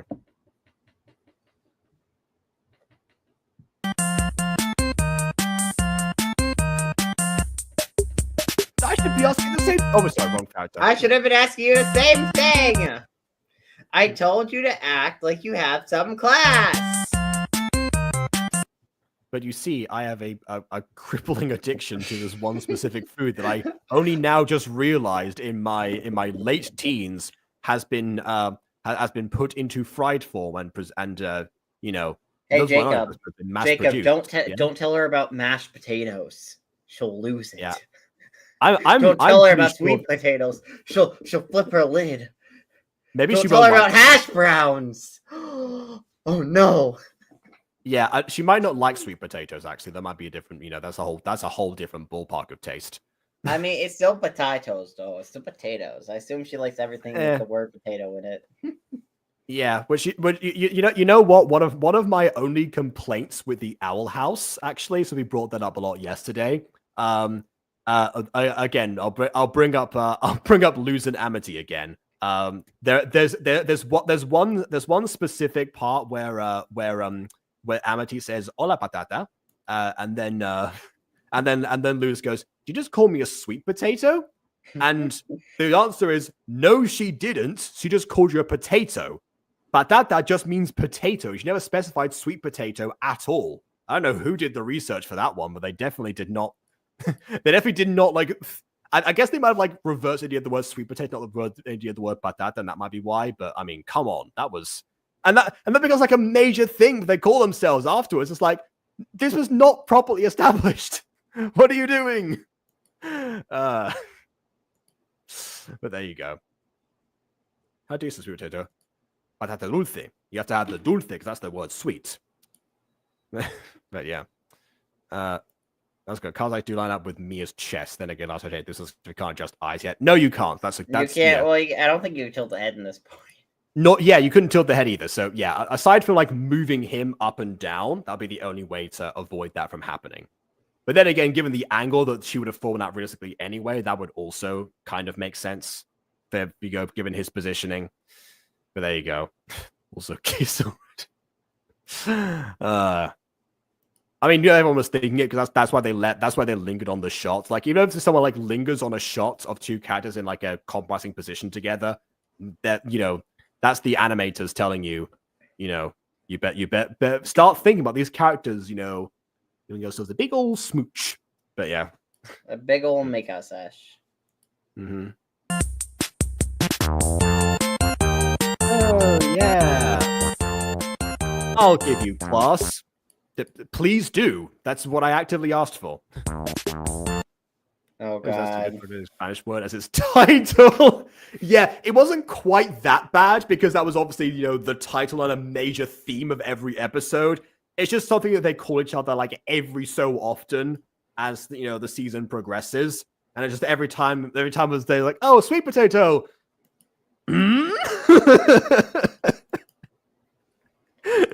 Yeah, that's what that means, definitely. Of course. No hablo español. Yeah. And that's one thing of course, in the Spanish dub of the Owl House, which I did check because obviously Disney Plus you can change the language. So I checked, I switched over to Spanish, and yeah, they just say patata throughout. They just keep it as potato. Anyway. Well, at least they didn't call each other a stupid potato. Well, I mean, even that's more endearing because that was like an actual thing that was like built up between them, properly set up as a nickname. But name that it doesn't work if the foundation isn't solid. It's nice like to try and say hello, Jacob. She was doing walking months today. Hola, studentes. Yeah, it wasn't quite that bad, but it was. Hola, the peoples. Hola. I don't know. I say students. Educators. Come to think of it, sweet potato isn't that bad. Moving on. What do you mean? I speak perfect Espanol.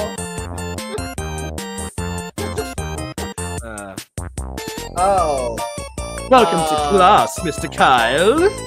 Oh God. Mia. Wait a minute. Mia. I just realized something. Her form of class is Oran High School Host Club. Oh she my did the God. Chin thing. She did the chin thing. Chin thing. It makes sense now. Kiss, kiss, fall in love.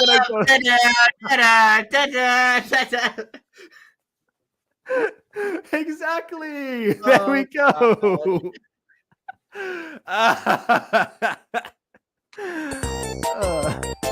What got into you? My bad. Just trying to have some fun in style and class. This is pretty boring. Okay, now he can probably see the upskirts. Now he can most likely see it. So leading... Oh, sorry. Oh, so leading me on is having fun? For me and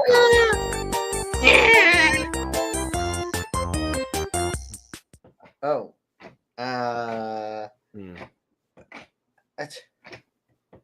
My fault. My fault. Oh, I didn't think of it like that.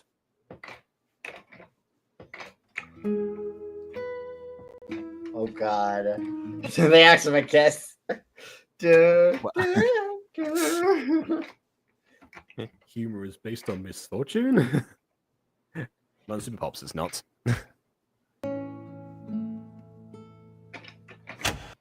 Wow, Bond really is into this. Okay. Oh, no! An interruption time!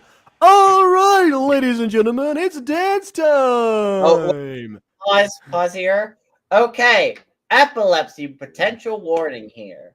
There are gonna be flashing colors. Not at this speed, I don't think. Potentially. At this speed, I don't think it would trigger a seizure. Yeah. If it stays at this rhythm, everyone's fine. Yeah. Just in case, be aware. Get your partner in two-step to special guest song. I don't know this title. Hanazime Karadina by Takisha Saito. Oh, yeah. That's the best I can do pronouncing that. Because Kid isn't here. You may have to mute this. Awesome, pretty sure it's a Japanese song. Probably from some anime. It's on Kyle. I was too busy reading the title. Yeah, you're right. It's on Kyle. That's true. So I guess take back what we said earlier. Midori apparently, could edit the eyes to look in a different place. Take that for what you will. Oh God.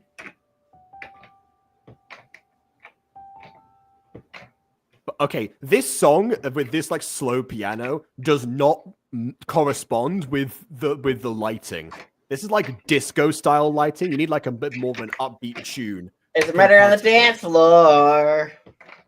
In fact, I would say most of the time, slow dance moments are where like the lighting stops being like super, pronounced or anything. It's sort of like a spotlight or like a dim light, to get the vibe. Yeah, all the existing lights move more slowly, which maybe that might be why this is like flashing this way, but usually not quite. So you can move the eye. Stop looking at her chest, Kyle. Oh no. Oh, broad hands. Yeah, that wasn't so bad. Okay. So we're moving to a different rhythm than the song that's playing in the background. Now, I understand in live action shows, it's actually quite common for the music to be added in post. So people oftentimes don't know what they're dancing to. However, this is animation. So that excuse does not apply in this situation because you can make them. Well, you gotta make the move however you want, really, because it's gacha. And, it depends on like we've seen what Midori's tweeting looks like, so give or take. Go to anyway, but yeah. What do you mean you don't like the decapitated heads? Oh God! Oh, what? What's going on there? What? Couldn't have said it better myself. Yeah, I don't know why. Like Jordan and Gurmy are just sliding around. Like the floor has been recently waxed, but there you go. Oh God! No, they try to get freaky in the background, but they can't because the floor won't allow them to. Wait a minute! Oh my goodness! I just thought of like I just thought of like a really good funny party anthem. It's like the song should be called, moving on the in brackets recently waxed dance floor. That was like an NSP title, actually. That'd be fun. Anyways. Copyrighted. I don't know if this is copyrighted or not, but also I'm pretty we have sure to. This is copyrighted. I am pretty sure this is copyrighted. All I'm saying. All right. The monetization, Jacob. This guy once again has no neck. He got decapitated. The guilty is getting a lot of use. The reason that the guy in the background is wearing a belt is because his head already got dislodged. And he's like pulling it in place. It's medically inserted. Yeah. Oh my God. Yeah. So that's why the cat collar is important. Yeah. Well, look. That looks like a belt. No, that looks. That's a dog collar. Well, okay. What?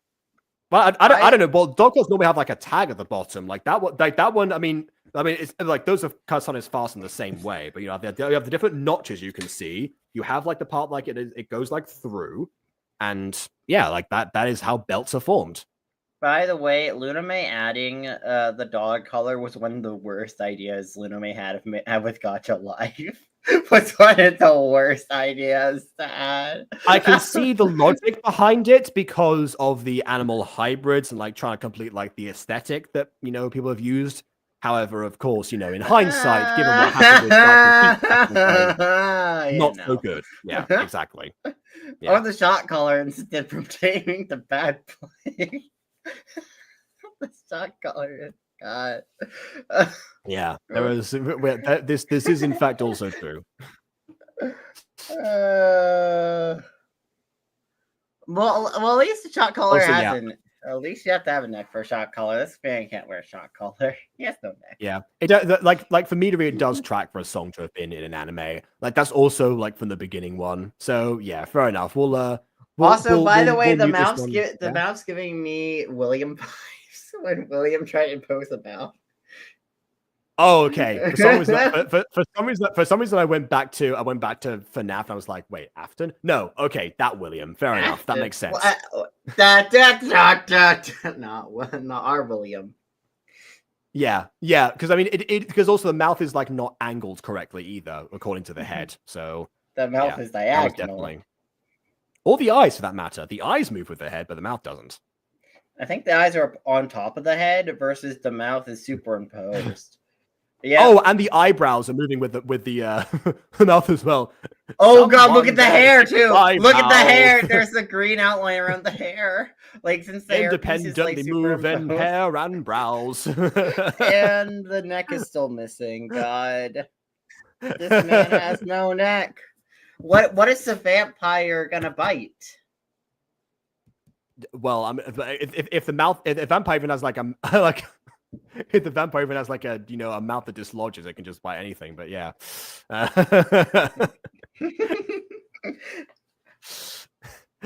Okay. You know what would have fixed this though? You know what would have fixed this? There's animated singing poses in Gacha Life. Why didn't you just use those instead of tweening it? Yeah. That would have fixed this whole thing. But no. We had to tween it because it looks so good. Yeah, exactly. There's some sinking that worsens the parts flying off like the mouth and eyes.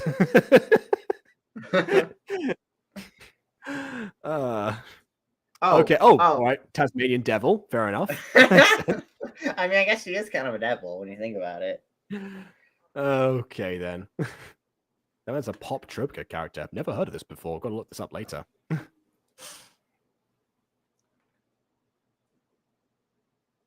Oh, by the way, has the music paced up? I'm gonna unmute for a second. I want to hear if the music is paced up or not. Nope. No. Moving on. Oh, he's just like spinning her. Like, this is not really dance music. This is like chill music. Yeah, again, like there's so many better choices. Moving up in the world would be a better thing to dance to than this, actually. That's like if a scene in Buffy when they went to like what was it called? The Bronx, I'm pretty, or the Bronx. The Bronx. Like, yeah. You know that the scene where Faith and Buffy party at the Bronx. You know that scene? Like, that could apply in like several, the famous scene where they're just dancing in the Bronx.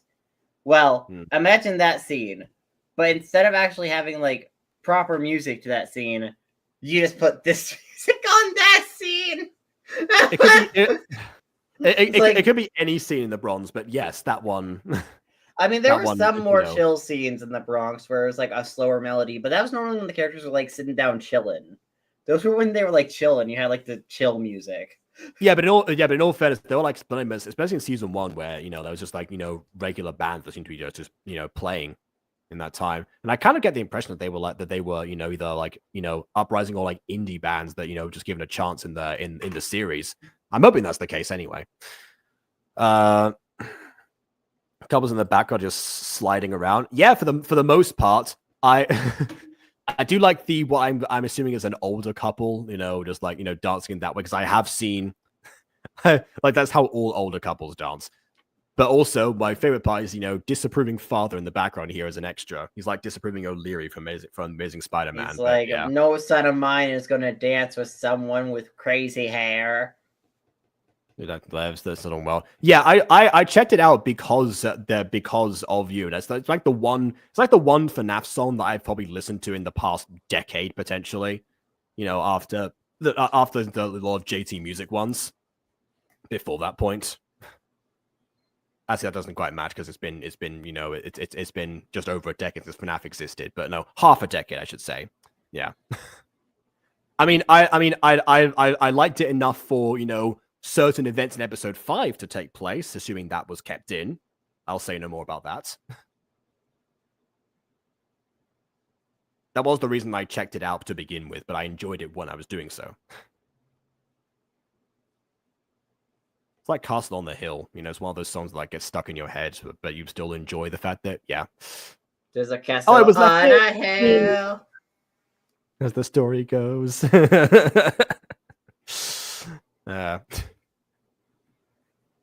Where is going to start, nobody knows. Yeah. By the way, I didn't get to say my final thought. Oh, I think the song's over, maybe. Probably. Well, unless it's like a muffled version of it, because we're in a different scene now. Oh, but yeah, pretty much. It's not even muffled though. It's just default. No, it's not muffled. Yeah. We found him trying to steal again. But like I didn't actually get to do my final thoughts because a friend called me at during the ending segment, and it's like, oh god, I have to pick this up. So yeah, no. But I will say, Cinderella's Castle is one of my favorite Stark musicals, or original in general, because like I think all the Hatchetfield stuff for the most part is higher, but compared to like some of the other stuff like Starship, Mammed, crap, what else was there? Like any of the Potter musicals and Holy Musical Batman. And Holy Musical Batman. I think it's above all. I think it's all above all of that. Yeah. I would say Starship is below it, but like for the most part, I would say Cinderella's Castle. Twisted is still relatively mid tier. It's like Okay. Cinderella Castle though is like one of their best musicals in my opinion. It's like one of the ones I actually enjoy. I would probably put Cinderella's Castle, higher than most Hatchetfield stuff, but lower than a few bits. Exactly, and potentially Nerdy Prudes, but depending actually. Nerdy Prudes is awesome though. I don't even know. Nerdy Prudes is awesome. Because I don't know, I have a soft spot for a guy who didn't like musicals. Like I don't know why. Likewise, yeah. It's like I have a really big soft spot for that one show. Like I said this before, my favorite Stark musicals are Guided Light Musicals and Firebringer. Like they are, which we have not gotten to Firebringer yet, which I'm excited to see it at. Yeah, those two have been in joint first for 7 years, unmoved. So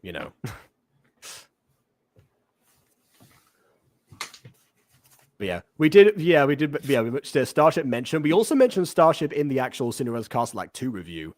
At one point, I did my best Officer February impression. Forget the context behind that, but that happened. Anyway. It was like the stuff people think are mediocre. That's what I'm guessing people will think of Firebringer once I bring it up, no pun intended. But, we'll see. I think Harry Potter movie is the 6th Half-Blood Prince. Oh, that's my least favorite movie. Is my first and or second favorite book, but it's my least favorite movie, for sure. I mean, that probably makes sense because, it's adapting something you really like, and if it doesn't do it better than the original to you, it's not kind of takes off extra points. I don't think any of the movies are better than the books. But there are a few movies that adapt the books much, much better, much more efficiently than others. And Half-Blood Prince was definitely one that, just did not care, sometimes it felt like they were just taking a big fat turd, wiping it on the lens because of all the lighting and how it looks in that movie, and that's what they thought of the adaptation. Other times I was really impressed by it. It has some of my favorite scenes, but they are few and far between compared to the problems I have with it. So, Tell me it doesn't look like the foot has been wiped with something brown.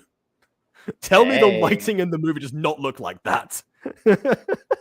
Anyways, we even found him trying to steal again. Oh my god. Yeah, but that's a reference to episode 7 because he went on TV and talked about how this diamond got stolen from his family. So, now it seems like he's going to try and frame somebody. So, All right. Anyways. I think we found who you're looking for, sir. Oh god. I like the dead nature of it. Speaking of dead nature of that movie, Aragog's funeral, probably one of my favorite scenes. I mean, yes, it's a little bit comical the way that Slughorn has it in the movie, and that sometimes takes you out of it. Nobody will decay. It's not like Mr. Mackey from South Park, but after that, the scene, where the one that they actually added with the whole Francis thing, he and Harry talking essentially and going over that stuff. That's one of my favorites for reasons that honestly probably wants a breakdown of its own. If I ever start doing video essays, which I plan to do at some point, if I start doing video essays of movies and shows, that is definitely getting a breakdown. And I said that scene in particular, I'm getting episodes why I like it so much. It is partially a bias. In fact, it's mostly a bias, but I'll get to that at someday. A lot of people say that Goblet of Fire is the transition to This Is Real Life now, because obviously that's when all the politics stuff happens is right after that. So a lot of people put the split there, really. You know, so like building up to this is real life now. So yeah, I don't know. To each their own, I suppose. Yeah, depends on because Fun School Adventures, I think the Fun School Adventures ended the moment that Umbridge came in. To be honest. You know my favorite version of Umbridge, Jacob. I know I feel like we both have the same favorite version of Umbridge. We stand Umbridge, okay? My second favorite version of Umbridge is when Sylvia in some of her skits does Umbridge. That also makes sense. I do quite enjoy that version of Umbridge, but my favorite has to be Starkid's interpretation. I am very sad she did not appear in a Harry Potter senior year. How dare! That is criminal. In Umbridge, we trust. I am woman. Hear me smash. There you go. Context provided. Sort of. All right. Follow me to the main room to see. Arr. Let's step on his foot. They have a baton. Oh. My plan has finally succeeded. Goodbye, Kyle. Well, I guess he changes voices when he becomes evil. His internal voice is different. He's like Captain Ginyu. Mia. Oh, sorry, that's you as well. No. Dang it. Mia. Mamma Mia. Here we go again. My. I think I like you. Oh no, another interruption. What a shame. Hey, I'm about to make out with not your average girl. Can it wait a minute? Get right there. Any people remember Sergeant Anus? Remember him from Smosh? Oh, that's Don't move, you were under arrest. What? You can't just. What? I don't. Are you allowed to do that? Are you allowed to just I have been accused? Why is the black at this point? I mean, you are allowed, but as a cop, you are allowed to say you are under arrest. You'll be say you are under arrest for the following reasons, and then give the whole Miranda rights and such. The least you can do is go up to me and not scream at me from a distance. Yeah. Like, come on, man. I mean, what do you mean? What do you mean that there's a bunch of disco lights and loud, upbeat, soft piano music playing in the background? They need to project over that to be heard. Stu? Oh my god. Okay, you're not helping your case, my dude. You seem to be under the delusion that I'm going to, what's the phrase, come quietly. Well, let me tell you this. I have no intention of going to Azkaban. I'm afraid I can't let you take me away from her. I totally didn't commit a crime. I'm innocent. Here's where Carl becomes super sane. I don't know about super sane here. Super Saiyan, potentially. Super sane does not, is not saying no to the police. But yeah. Here come the wolf ears. Yeah, he's the Ultima. He's got the red eyes. Someone just goes up to you. You are under arrest. No. Like, what do you mean no? Mm-hmm. No. You are now a convict. No. Oh God, you are now a killer. Okay. All right. Another use of metery sprites, but also, I will never let you take her from me. Dang it, they took her from me. Dang it, we got her. Well, I mean, technically they didn't take her from you because you got arrested together. That's true. They're probably going to different facilities, but yes, they got arrested together at least. You are under arrest. Ow! You are now a killer. You are now a God. This is the face of a killer, Bella. And that was Edward, not Jacob, but still. Oh god. Oh, I guess we're running from the police when they're in a car. How fast are we? Yeah. Why are we running? Yeah, look at the speed we're going at, which, by the way, another thing I really like about this, I didn't mention before, the buildings moving at different rates, showing the distance between them is very realistic compared to the average, shuffling background. This is that requires like multiple transparent layers to pull off correctly. I remember I remember tutorials back in the day of composite backgrounds in Gacha, looking at them being like, wow, this is quite a lot. Nowadays, I'd be like, well, this is quite a lot, but also let's do it. But yeah, like that's the difference. I can't believe this. Ahead of his time. They get accused of a crime they didn't do. So you know what the response is to? I did. You're not taking it away from me. Now it's right from the police when they're pursuing us in a car. This is a horrible response to the situation. Why are you doing this? What are you doing? You are now an idiot.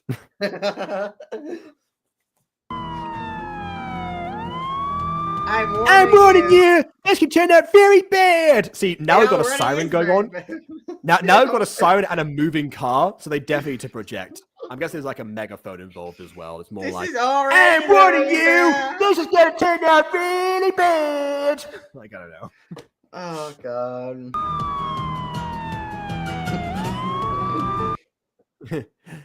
You're risking your lives.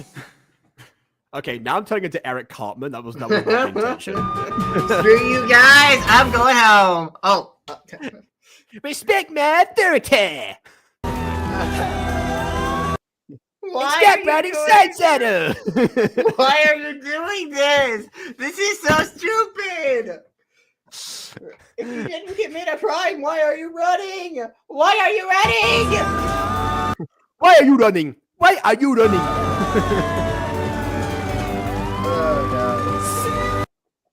Oh god. There's a dead end here, so stop!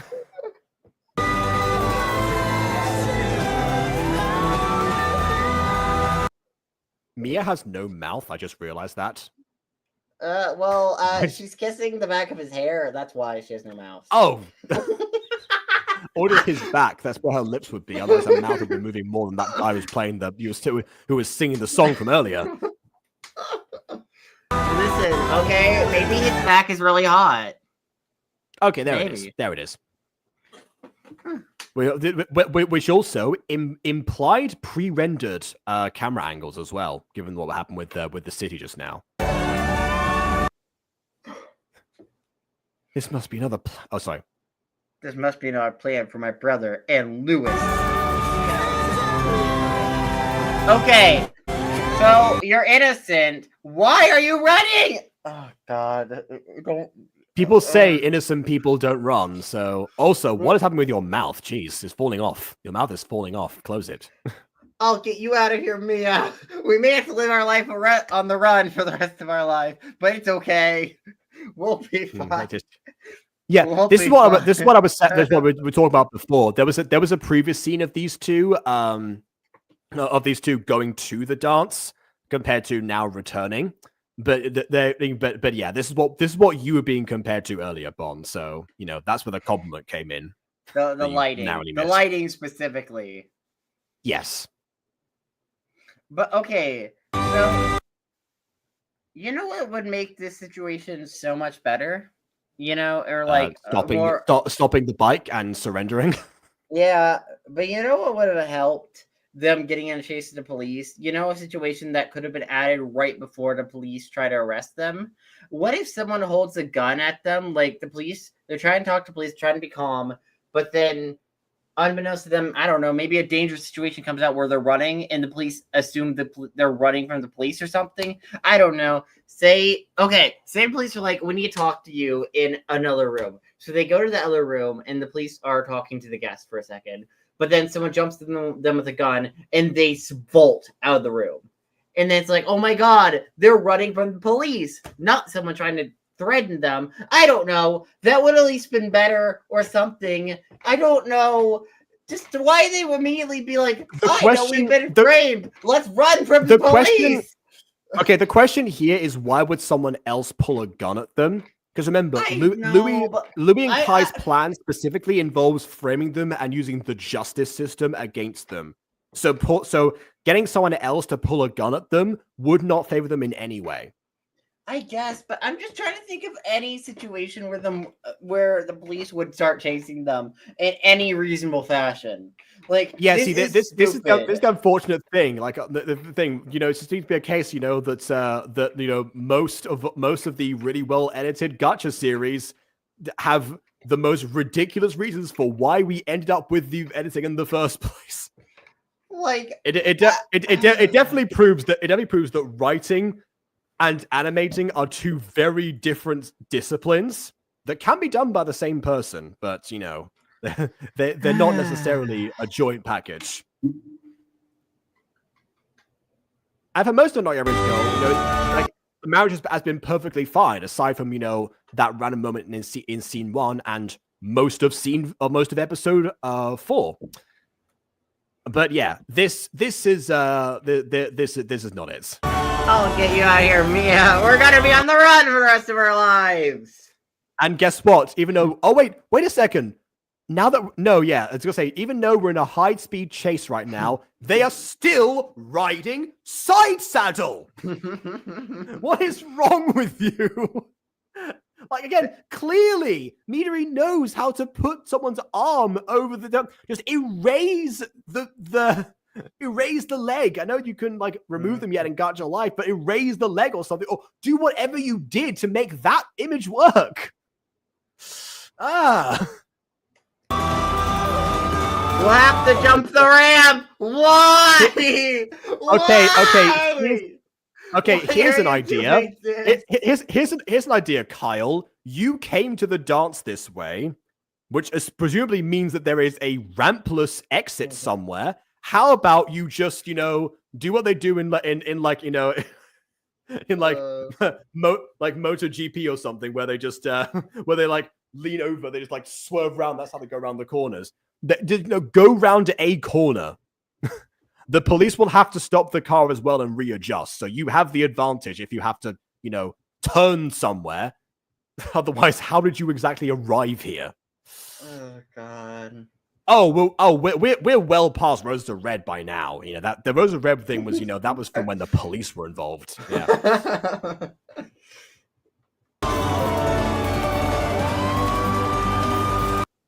Yeah, Kyle, we should stop. I want to stop. Yeah, but Wow, that's voice of reason. When Mia is your voice of reason, you know you've messed up.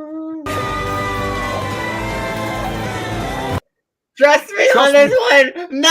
Yeah, No! No! This was a ploy by employed by my brother and his friend, you know, and clearly my very, you know, teen logic fueled response is gonna, you know, keep you safe, unlike now when we're being like openly threatened by the police in a high-speed chase down a highway. Trust me, Mia, I know exactly what I'm doing. Do you run from the police often? How often do you run from the police?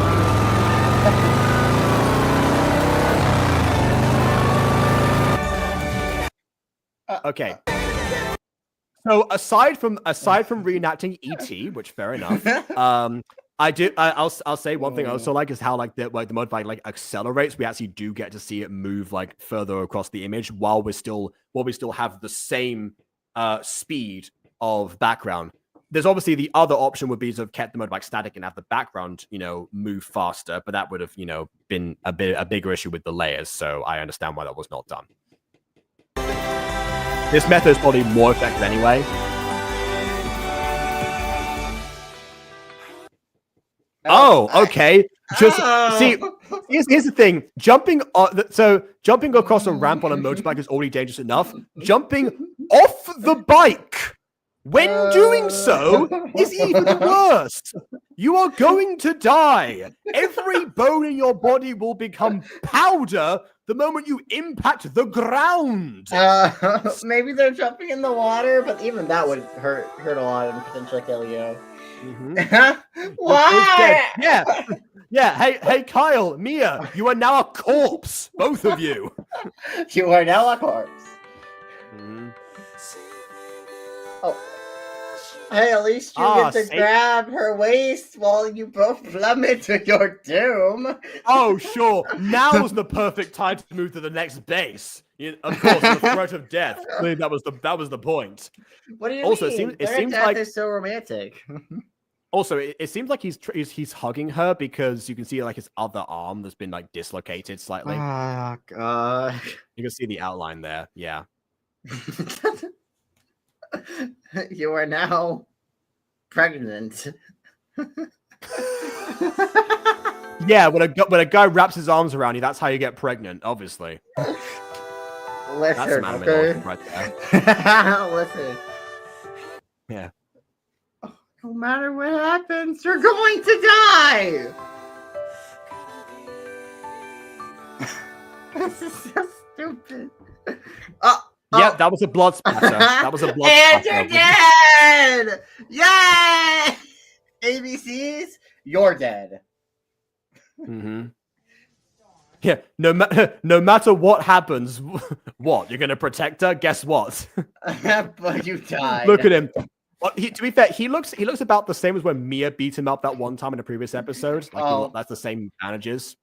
So yeah, again, Mia's violence has come back to bite Mia. By the way, this nurse, I am dubbing her Nurse Blue. We've done multiple procedures. What are the procedures? What are the? That's incredibly vague for a medical professional to say to the legal guardians. We have done multiple procedures. What procedures? I don't know. He may be missing all his kidneys now. I don't know. We gotta just do a bunch of procedures on a dartboard. All his kidneys. He was born with more than 2, but he lost all of them. He lost the 27 he had. We don't know how he survived.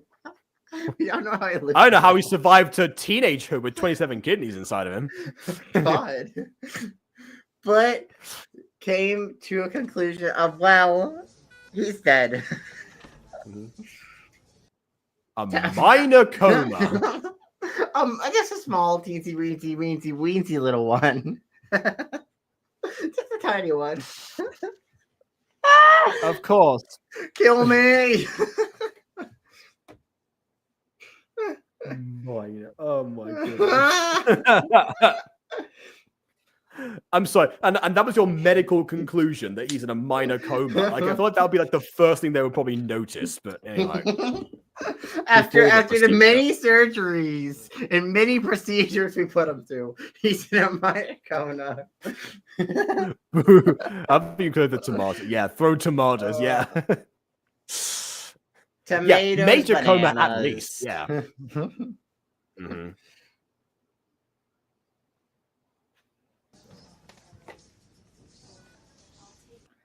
Not my baby. Oh. This might be Iku's first line, by the way.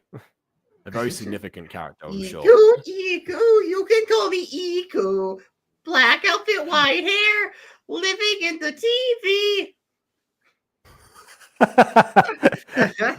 We wanted death and suffering.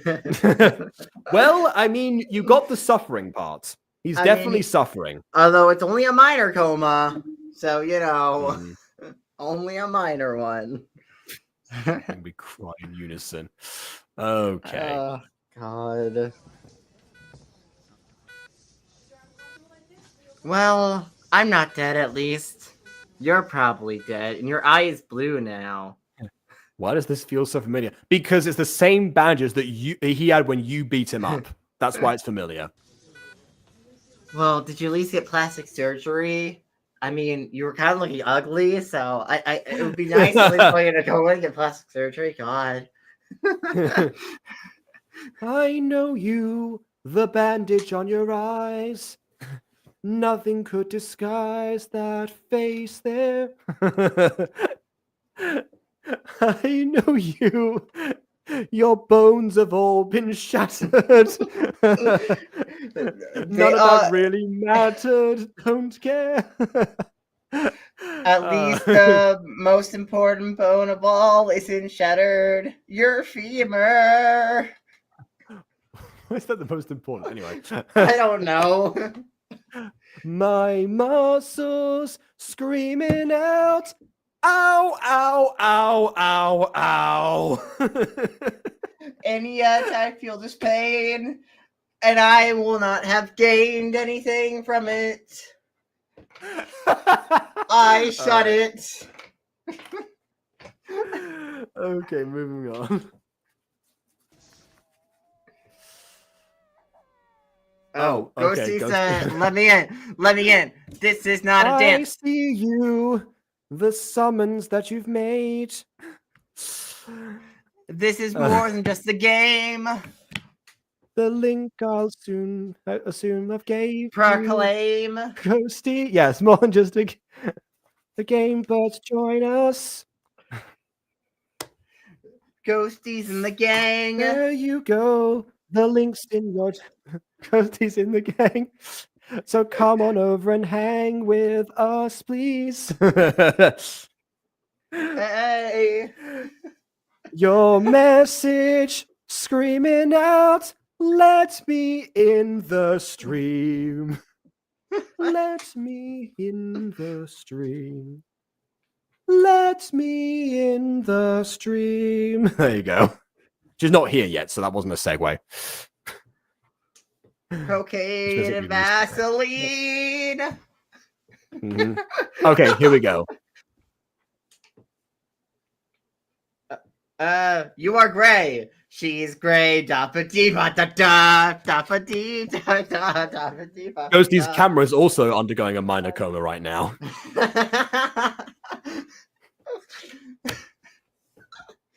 God.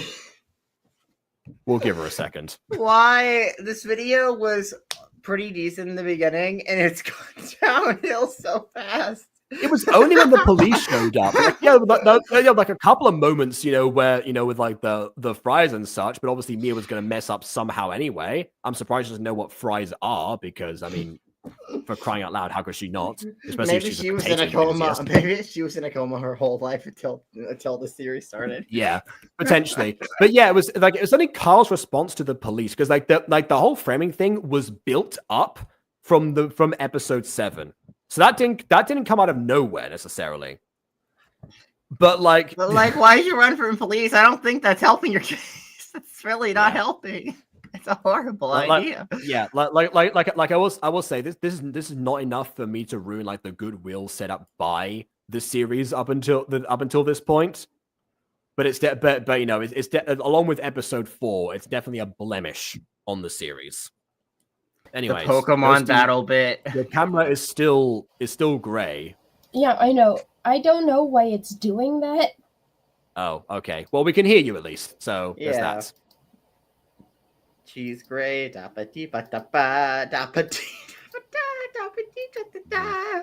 I've just been sitting in the background, like, while my parents are driving me home from the doctor's office. By the way, I screamed Dumbledore in a lobby crowded with people. I knew you screamed it out loud, but you didn't mention the people earlier. Wow. Well, hey, I said, listen, when I was at a restaurant the other day, and like, I said Gucci. After it's like everything good, it's like, yeah, Gucci. I don't know, I forget. I said something cringe, and I was really embarrassed at a restaurant. So we all have our embarrassing moments in public. I'm just like, oh god. Kill me. I mean, essentially, again, check out Mysteries of a Cult if you want to see Aiden's incredible social grace reenacted through the guise of several NPCs. What do you mean? I love Emma from Emma Emporium. She's great. It's not even just her. It's mostly Paul. Emma was deliberately, over the top. Paul was just you fumbling social conversation moment after moment. Aiden, don't lie to me. None of your characters have social grace. Listen, all my characters it's have like if Doc had from me, cloned okay? himself. It's Only like a character's god caught closed autism. himself and made us and occupied a civilization. It's like Aiden's D&D campaign is like if everyone had autism. Yeah, except for one of the people playing. 2 of the D&D players have it, but one of them doesn't. Like when Scooby-Doo asked Lou if he needed a boyfriend. God. I was fully just look like you expecting need a Orchid to be boyfriend. like the one. I was expecting Orchid to be like the one sensible character, especially because I didn't know that Ghosty was going to be here. Ghosty's camera like glitched out. That's why she's not. She's still in the back rooms. Oh She was still God! here. Avoid Okay, the here we backroom monsters. They're very scary. I don't know why my webcam keeps Everyone has autism. Listen, everyone just caught Yeah, a not case to of worry. it. Listen. like according to our Lord and Savior, like Mr. Kennedy, Apparently, you can develop it by catching it like a disease. you can catch it like a Allegedly. disease. It's as bad as COVID. You know, That's the second JFK reference we've had so far. Yeah, apparently. You know, I hate that man for passion. I despise him.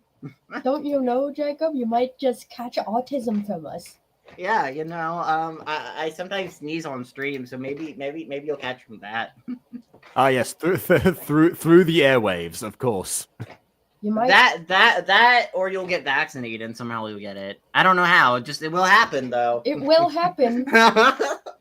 You well. need to be careful, Jacob. You of gotta be the careful. vaccines causing the Of the autism. vaccines causing autism. See, like Miley's Oh, favorite there you president, are. like Miley's favorite president, Harry Truman, you know, thinks, you know, maybe communism might spread to me before autism does. Who knows? As we've seen, autism and fascism have a connection. Oh yeah, obviously. So maybe you might get it some other way. All right. Yes, Anyways. Mussolini was famously diagnosed. Anyways, we have Miss Ghosty over here as VTuber, new and approved. Yeah. Maybe that was why. Remember the virtual camera like glitched out somehow. That might have also made sense. Yeah, I was trying to turn on the VTuber, but I was fumbling so bad. Yeah. But yeah, it was a clumsy joke, but I was definitely just trying people to. I just wanted to remind people of Miley's favorite president, while Aiden was talking about possibly his. He's not a president. He's just running the Ministry of Health. He's not a president. Oh, sorry, no. When I said JFK, like I'm referring to President JFK. No, Okay. RFK. There's a R. RFK specifically. Right. That makes more sense because I Reagan. said JFK before when we mentioned JKR, and I said second JFK reference possibly, and then you and you got RFK from that. That's where the Listen. confusion came from. I am. That's why I confusion. mentioned presidents. Anyways, Miss Ghosty, you have words. I don't bring up in this Truman video. for no reason. I have words. You And were also those- frozen. Oh, there you are. You're moving now. Those words is that this entire show reminds me of Friends in ways that I can't describe. I don't recall a police chase in Friends. but then again, I haven't seen a lot Did of they Friends. run from the police? God. Sure, crazy horse on the run from the police. Something- Yeah, that was a Friends episode. They were on the police. They were on the run from the police once or twice.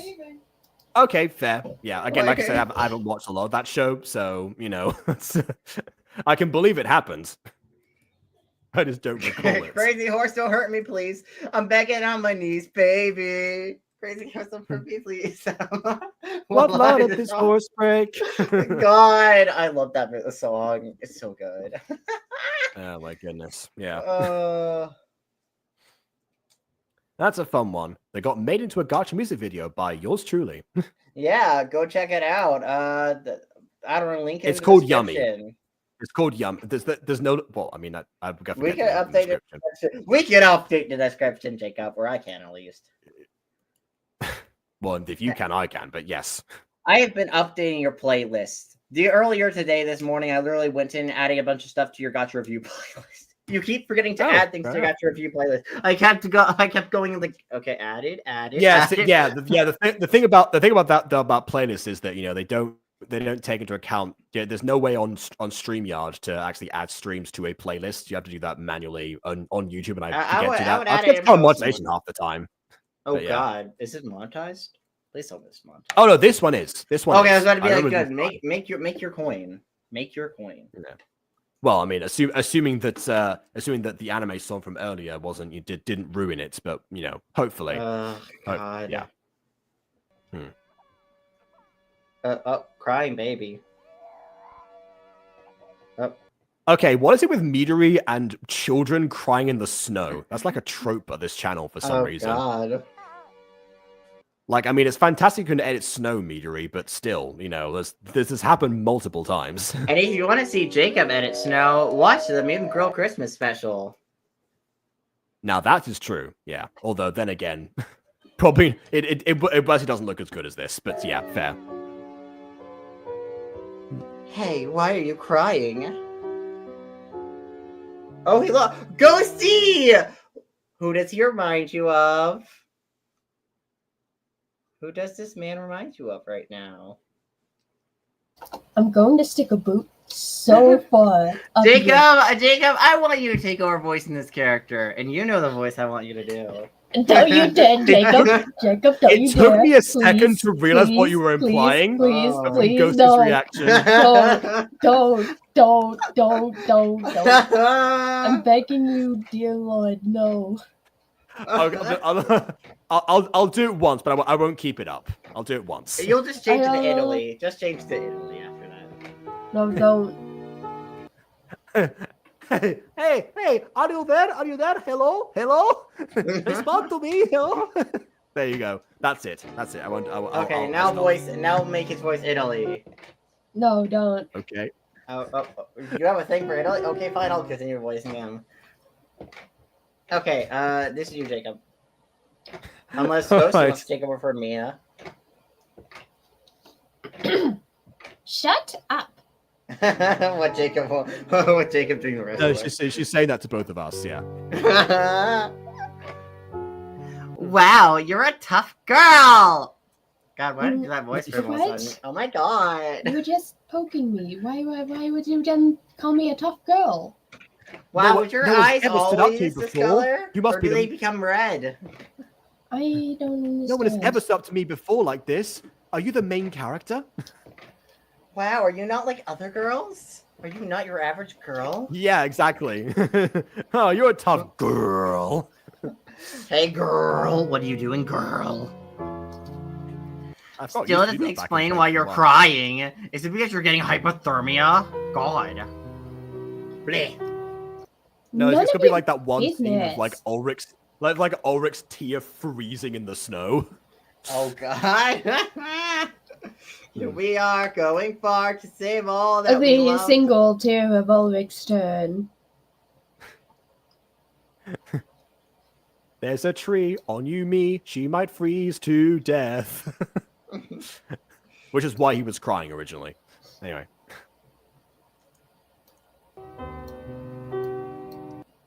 Freezing on the spot on the face from a warm tear duct. Yeah, well, it happened in Kyoko. Didn't about here. Didn't happen here.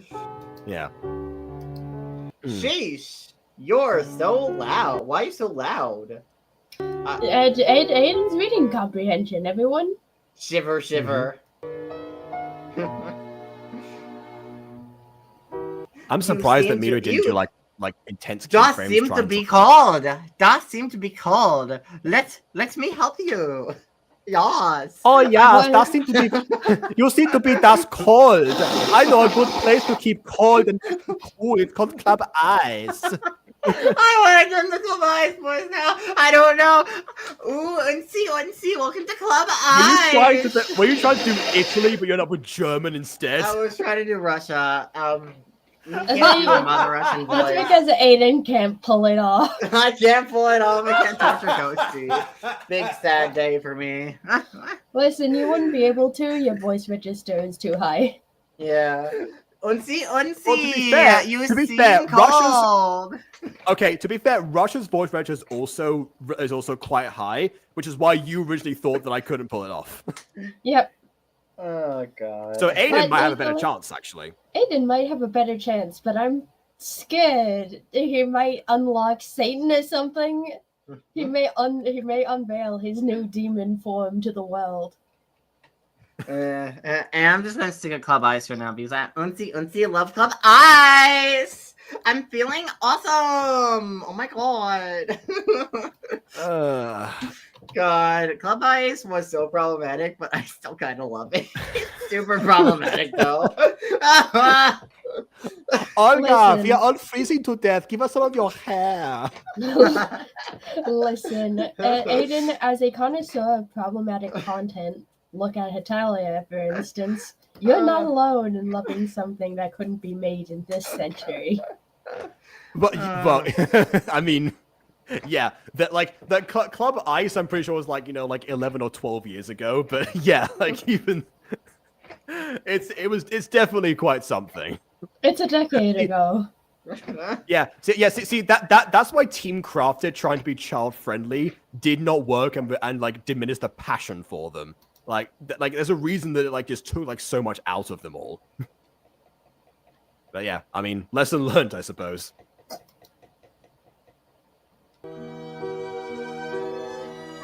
Take my Russia scarf, Uncy. There, all warm. Oh my god, you look so gorgeous. You're so gorgeous. Now let's walk home, Uncy. Yes. Did you just shove him over for being nice? Well, Why that is would you classic do Mia, to be that? fair. I'm Yeah, not for your some average reason- girl. I don't like it when boys are nice to me. I like it when they're mean to me. Degrade me, daddy.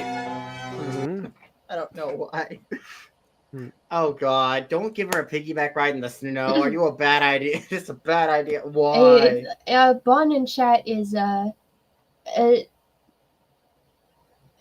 is testing my eardrums today. That is very true. I mean, it's got the Club Ice energy, that's for sure.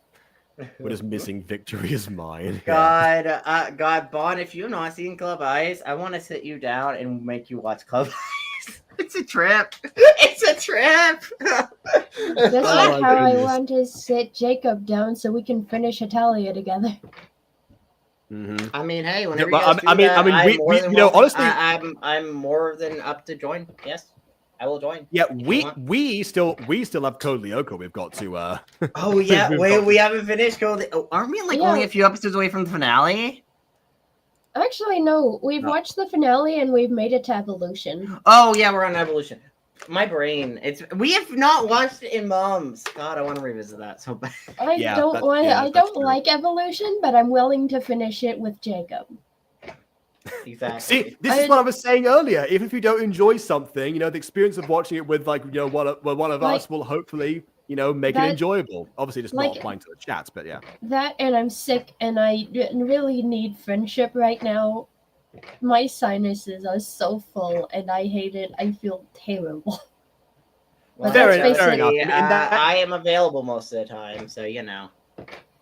In that case, maybe after this, if we finish in a timely manner, let's see if we can put on another episode of Evolution, or potentially, or maybe one of the bridge. I don't know. Oh yeah, we haven't finished the bridge. I forgot I leave. Oh wait a minute! Actually, hold on. If Bond's joining Evolution, I think because we have to. Yeah, it's all in French, so. because most of the Evolution episodes are in French, so Bon will be able to enjoy. There's them more than I one can. dubbed episode, a single dubbed episode, which In which I think English, is like- in English, by the- there are. There's the one way- single English dubbed episode. There is also a Hungarian dub, which has been like used interchangeably with the Spanish subtitles because of how they were sourced, I guess. Anyways, I need to okay. watch the Hungarian dub. Unsee. Ooh, I see you want the piggyback ride. Please never do that Yes. again. Unsee, what's wrong? What's wrong, Senor Ghosty? Please don't. Never do that again. No, see, if you want the real Club Ice Bridge, you have to assign German names to everyone. Okay. That's the real. Helga, what's Greta. wrong? Or Helga. Yeah, Helga. That's better. Well, like Helga. What's wrong? God, don't. Uh, Unsee, what's wrong, Helga? Are you not taking your club ice pills? No. I don't like your attitude, young lady. Young lady. You are. Mein grammar is nicht gut. I just realized that there's a non-zero chance that there'll be like at least one German viewer on this stream at some point. There's a non-zero. Yes, join Germans. We have the club ice. Please don't. Aiden, stop. Your Okay, I'll political stop. incorrectness is showing. I'll stop. Listen, okay, the Germans had it coming. I blame them for the 30s. You're not you when you're hungry. Have a potato. Have a raw potato. Oh, okay. So Have like obviously mystery characters not super mysterious, and the fact that we are getting the backstory where it turns out these two didn't actually meet when we thought they met, and it turns out that Carl was responsible for like Mia's mannerisms. Like honestly, I kind of prefer when Mia was a mystery in terms of like what they just like potatoes because you liked them. It's like one of the quirks that she has kind of acquired because life itself and yes, like their meeting itself was like one of the scenes that I take the most issue with the entire series as far as why she punched him for no reason. But aside from that, I like the way their friendship developed before this point. They didn't need to have a backstory. It's very similar to how I'm currently watching. I'm kind of watching Seven Deadly Sins, and there are two characters. I won't say which two characters that are supposed to meet for the first time, and you get the touch like, oh yeah, wow, this is like a a great relationship that they have between each other, and turns out they're actually both they've actually both been meeting multiple times across 3,000 years. It's like, why? We didn't need that. Like, okay, because here's the thing about this though. Maybe they're meant to be very small children during this scene, but their heights don't convey very small children. Their heights convey maybe like a year or two off from their present. Like if you they really should have, I guess, with the height wise and like scaling, really should have hammered home they are small children. Well, we're in a relatively close shot, so does that so they're gonna look big no matter what. Then pull the shot away and just have and shrink them down. I don't know, because they really should. But if you want to have a more intense scene, you've got to do the cinematography this way. That's a very common But practice. it's not conveying small children. It's more or less conveying preteens to very young teenagers. Can you see my emotions from here? Isn't this much better? Well, you'd be facing the screen. Also, you're not trying to convey small child. The point being, they're not. If this is meant to be them as small children, I would have found a better way to convey them being small children than this, because they're not really. Maybe if they were like scaled down in Gacha, because if you scale them down in Gacha, or if you scale the height down in Gacha, even then. Once you zoom in, they will still look small, like the human mind kind of tricks you in that sense. So maybe, but nah. Also, don't worry, I did get this reference. I haven't seen the original movie, but I've seen a Jose Mota parody of it. So yeah, I understand what you meant. Yeah. But yeah, Anyway. I just don't like how they're not really giving small children, because I don't know, and I do kind of like the idea of the meeting in episode 1, because I feel like that feels more natural than a pre-established thing. Also for the record, I enjoy it overall. It's just that like everything, I have issues.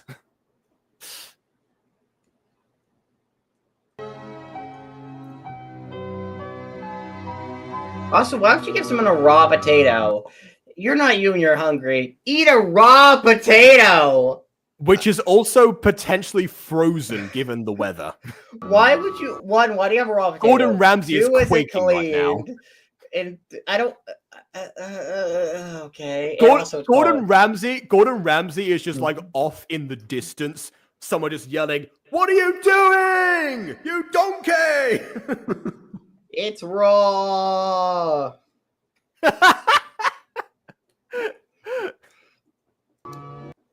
Why do you have a raw potato? Hey, sometimes you get hungry when navigating through the fog and snow as a small child with no supervision. Which, by the way, also what the heck? Oh, you know what would actually... You know what also would have helped convey their height while keeping it in a long shot?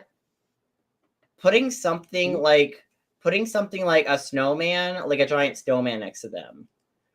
If you put something next to them like, that gives alien, a sense of scale to the shot, you could actually get a better vibe.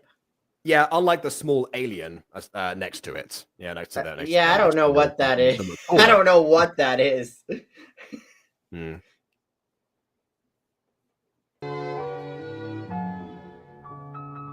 Eats raw potato from the hand. Okay. Okay. I think I've told this story before, but when my youngest cousin was 2, my brother broke off a piece of brownie for her to try, and he was like holding the piece of brownie like this, like in front, and he had like the other piece of brownie he was going to keep for himself next to him, but he like knelt down so that it would be like at her level. Then she like goes right past like the small piece of brownie, takes the large piece of brownie, shoves it in one mouthful, going like, and then walks away. Well, I mean, I guess she knew what she wanted, you know? She knew what she wanted, yes. Like, that is consistent to this day, when she knows what she wants and she usually gets it. Okay, I looked away for a second. What's happening? He handed her a raw potato and she ate it raw, ate it whole. Yeah, she left solid. That was the problem. She was only recently onto solid foods by that point. We were kind of concerned, but it was also really funny. Like, I get it, but you really shouldn't eat a potato raw because of how much starch is in a raw potato. Oh, well, that's just the thing that Mia's going to do for the rest of time. And also, it may be dirty. It's also frozen. Why was it in his pocket? Dirty, frozen. She could probably also get drunk off of all of the starch and potatoes. Oh. Well, I mean, she's blushing now, which means one of two things. One, regular blushing, or 2, drunkenness. In anime, they seem to alternate.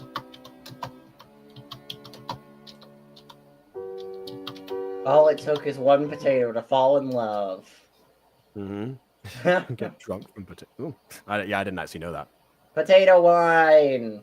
That's a thing. Okay. Eating raw potatoes is not recommended due to several factors. Firstly, raw potatoes are typically very starchy and bitter, making their taste unpleasant. Oh, so... Well, Mia's got that part covered at least, but, you know, there are Secondly, raw potatoes contain compounds like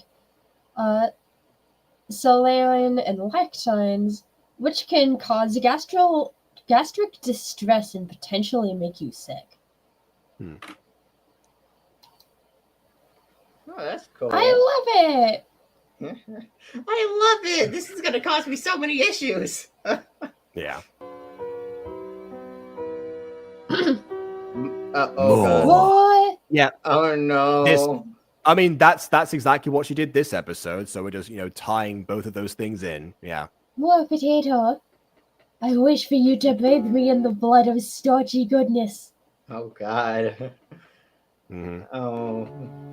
I only had one, sorry, I mean, sorry, random enough I had a single potato on me. But, sorry I don't have, like, 20 potatoes in my back pocket. Yeah, you're useless, Paul. Oh, wolves! Eileen, run! It's wolves!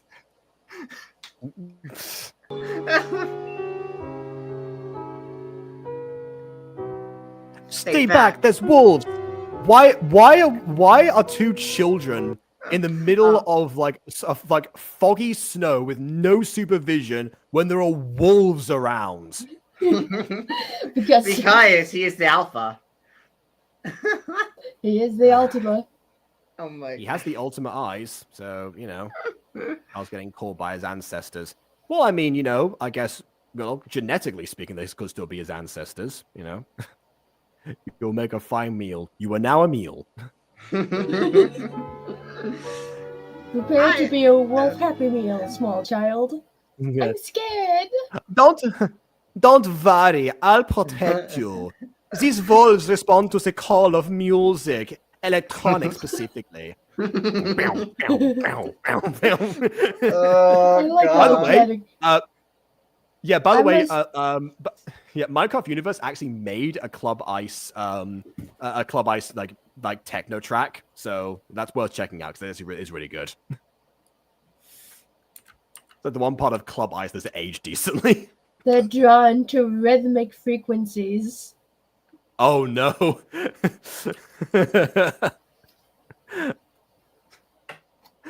By the way, I just scrolled through the video real quick because we're almost at the end. By the way, I just scrolled through the video. We're almost at the end. The ending credits. I don't know if there's always been ending credits or it's a more recent development, but the ending credits are so siege-reducing. They're so siege-reducing. Oh, okay. Siege-reducing end credits are a new concept because normally they're quite tranquil. But let's not scroll ahead. Let's keep going. A show-stopping number. Ein real showstopper. Ein show-stopping number for all unsi uns. Oh my goodness. Let's see my characters. Yeah, that makes sense. Wait a minute. That'd be really good. Like a Club Ice version of that would just be, all I want to do is spend my day with Bruno. Und Stefan. Oh God. Und Hans. Und Olga.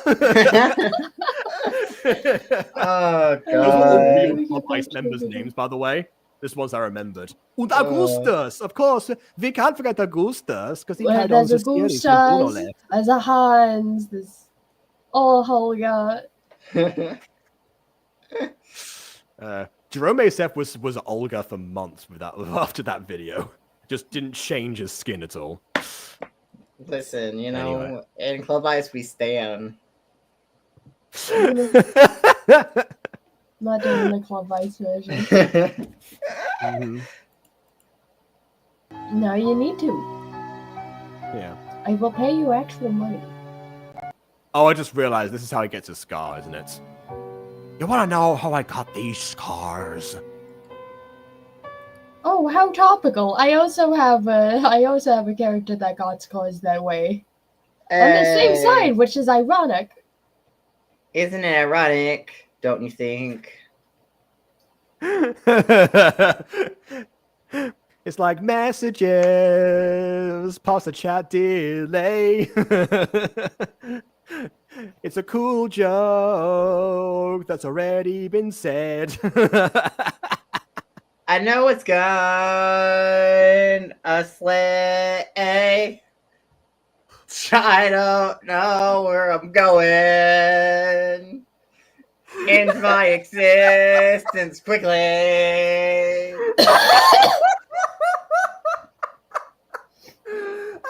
Oh God! Usually Jacob is the one who dings the improvised song on Bond's bingo. Aiden doing it is a new concept to me. I started it and then Aiden continued. Awfully, but That happens a lot when Aiden continues the improvised song. Like we did it earlier with we did it with Star Kid and such, like with the I know you, like that one. God. Listen, I love songs. I'm just very bad at singing them. It is worth Yes. reminding people. Aiden did actually once play a bard in D&D for the book with no name. Yeah, which I really want that to come back eventually because I was kind of fun playing a not nice character because my character was like, what was he? Chaotic evil. He was like, he was purposely not a good person because I normally play like nice people. I will say that I think when you said bring back Mysteries of Occult, I was like, oh well, what are we I mean, sure, fair enough. I mean, that'd be great to bring back, but also, of all the campaigns to return to, why that one? Because I mean, for me, Orchid is I thought was my dullest character compared to both Nathaniel and Professor Crackknuckle. However, Orchid might be my dullest character, but given the setting that she's in, being dull was actually kind of a strength ultimately. So yeah, it worked out. And to be fair, like as much as I like to bring back Mysterious Culta, the thing is that's not necessarily my call because I'm not really the DM in that. That's Christian, so that's you mean someone Book else. With No Name? You're not the DM for, Yeah, which of course you are very much the DM of. Yes. Yeah, I'm the DM of Mysteries Culta, so obviously that's a lot easier for me to bring back than a whole nother DM and a whole nother person. Absolutely, yeah. That adds another layer. It's like, that's a whole nother issue to deal with.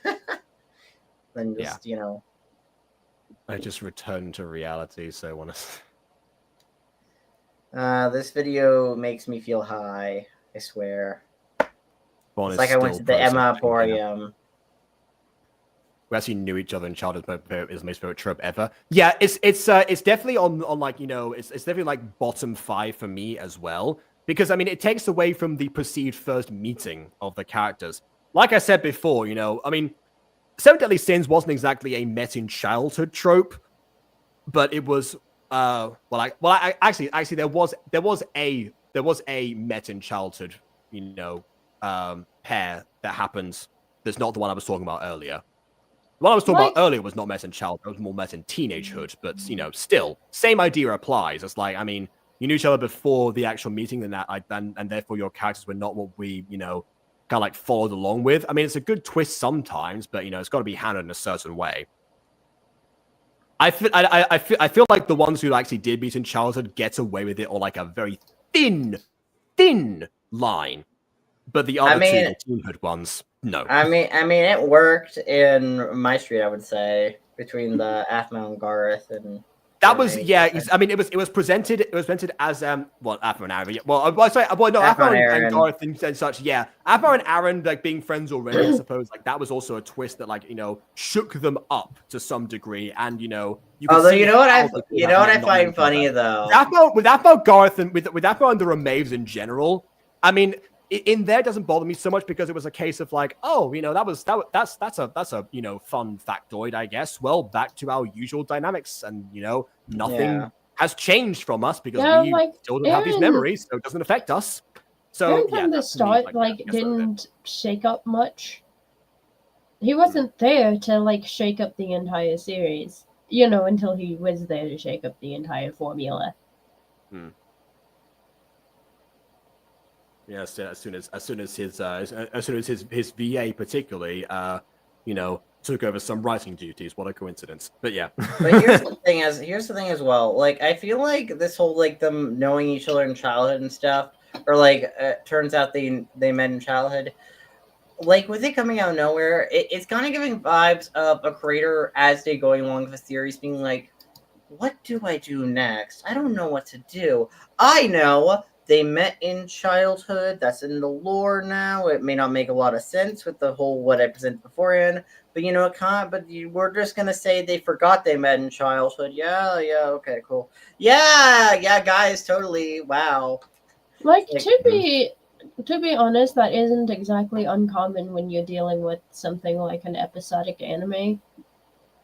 Yeah, I just really wish it wasn't out of nowhere. At least if they foreshadowed it in episode 7, it would have been at least a tad bit better. If they foreshadowed it in a previous episode, it wouldn't have been good, but it would have been better, if that makes any sense. It would have been less awkwardly handled. It would have been rather than the creator feeling like mid-episode they get an idea of what if they met during childhood and just throwing it into the story. Okay, well, I mean, okay, so you're saying that introducing the plot line in a previous episode have made this episode feel better. I would say in that case that there's whatever episode it got introduced in would feel as awkward as this one does now, or maybe subtly conveyed, or something. I don't know, something. It could have been. We'll be saying the same thing of, oh, well, I wish they'd have this in episode 6. It just comes out no in episode 7, or I wish I had episode 5. It comes out no in episode 6. We just go back. We just backtrack consistently until it eventually happened in episode 1, and it's like, well, I mean, this makes sense now. They're just childhood friends for the whole thing. Yeah, of course.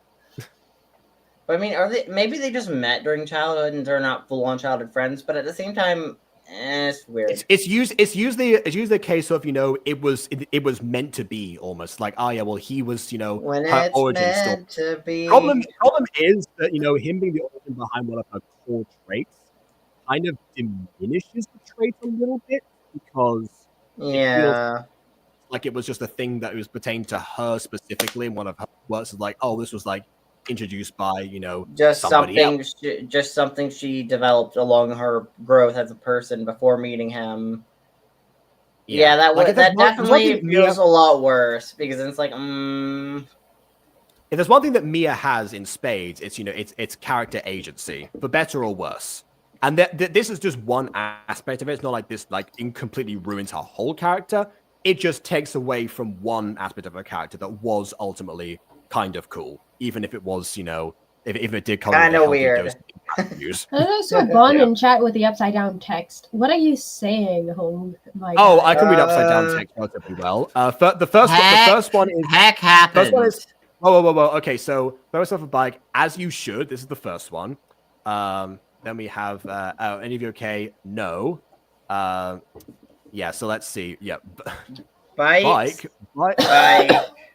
Not good. Bike's not good enough. I'm going bridge. It's in the way. The video's in the way. I'm going bridge. I'm going bridge, bridge, not bike. Oh yeah, out. Yeah, not bike. That makes some more sense. All right. No, we're not okay. No, we're not okay. Yeah, heck happened. Yes. Let's see. They threw themselves off off a motorcycle and while being chased by the Died. police. Don't forget about Yes. that. They were being chased by police for a crime they didn't commit, but they just kind of ran. yeah. Screw explaining ourselves to the officers of the law. Let's At just least throw I some wish things. At least I did. wish they did. At least I wish they did. Yeah. Yeah. Mm-hmm.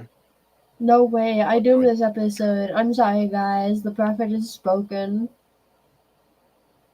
Let's doing go. I love this episode. You said it was the wrong episode as well. You said you liked this one, but this was the wrong one you were talking about. Oh. This is all your fault. This is all your fault, Jafar. Do you see that upside down text is hilarious? Reading upside down is really hard. It's really hard. I'm pitching Jim Pobolo's head. Anyways, video. This is what I was saying. Until the police scene, this was really enjoyable. Yeah, until the even police the scene, this was a was solid episode. And then it went I remember downhill. hating the finale. We're building up to the finale as far as the last arc goes. The last arc is where I had most of my complaints when I first watched the series all those years ago. I just haven't mentioned them because how bad truly were they is a question that I have yet to answer going forward. Okay. Also, hello, I'm back. Hello, Claire. Yeah. Forget angry French person. This is angry upside down person. Who is sometimes more understandable. Yeah. It's Let me another tell you level a story of all about broken how bond. this episode got west somehow. So just take a minute and sit right there, and I'll tell you how exactly I got teleported. There. Yeah, there we go. Fixed. Well, it was there and there, but still. Think about that. Jacob's not fair. I mean, I'll be going back. What rule of threes? I guess hopefully we're making this enjoyable for you, despite how the video's turning out. Despite how much we're suffering. Yeah, or possibly because of it. Yeah, KW. That is. That it. I can't read it. That it ended, but actually we're not done yet, so let's keep going. Yeah, he got mauled by wolves, obviously. Who are his parents? Why are they not watching him? I don't care, it was foggy. Listen, as someone who has a character with a backstory, this is the exact same. I'm feeling a little called out in ways I can't describe. I'll save you! Well, was he trying to protect someone alone in the snow? Poor- a potato. Then you just had this person that was definitely frozen. He was obviously trying to feed Sue a potato. No. A raw potato? For some reason. A raw roast potato. Be careful! Don't eat it all. You'll end up with too much starch. Also, I want to peel it first. Oh, nope. There you go. Okay. Yum! So good! I love this raw potato. Give me more. Oh no! Also, there's if a it's presence. just me- There's a presence nearby. What is it? Is it wolves? No, it's Gordon It's- Ramsay. It's raw. Like, you just hear him with this as kind of like. I guess he runs through the snow anime style. And that's how Ulrich lost to I. like Gordon Ramsay is just peeking around a tree, and it's raw. Oh god, Sue dies of a poisonous potato. Is that how Sue dies in Monster Compendium? She eats a No. poisonous potato and dies. Yeah, good thing poison potatoes only take away like 2 hearts. Oh yeah. You know, hopefully Sue has more than 2 hearts when she eats it. End episode. Ready for seizure?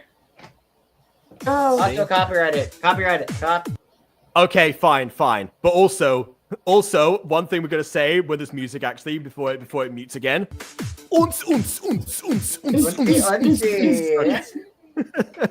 Anyways, seizure warning, guys. Oh, seizure warning. Oh, God. In Club Icesphere, you see a bit more careful with our music and our lighting.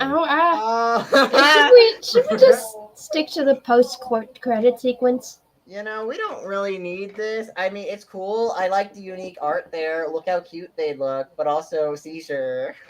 Mm-hmm. I do love the chibi versions of chibi characters.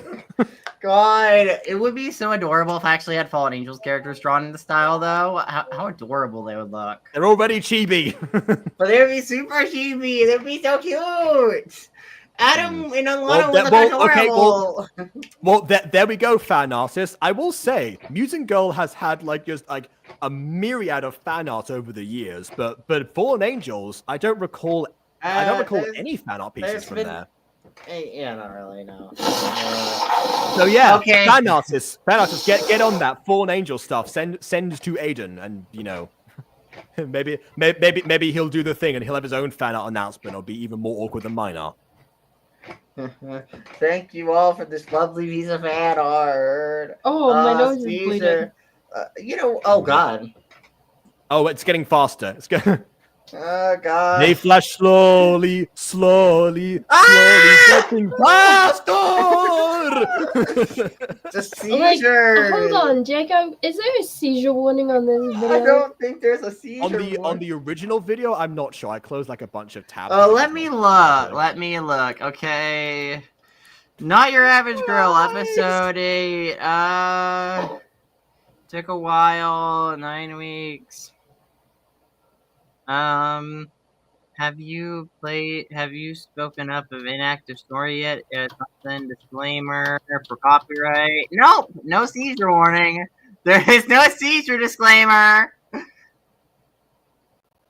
Oh god. This is the warning. You might get a seizure. Oh god, they're so cute. Seizures are incoming when the lighting gets much. Thing goes very fast. In Mother Russia, seizures happen. Hmm. With no seizure warning. Thanks for watching. Hashtag my Sheila. Oh wait, I forgot to mention as well. Another example of a they met during childhood cliche. Some people mentioning things, like RFA and like some other gacha videos and such. You know what series was the first gacha one that I saw that had the they met in childhood cliche? Taming the Bad Boy.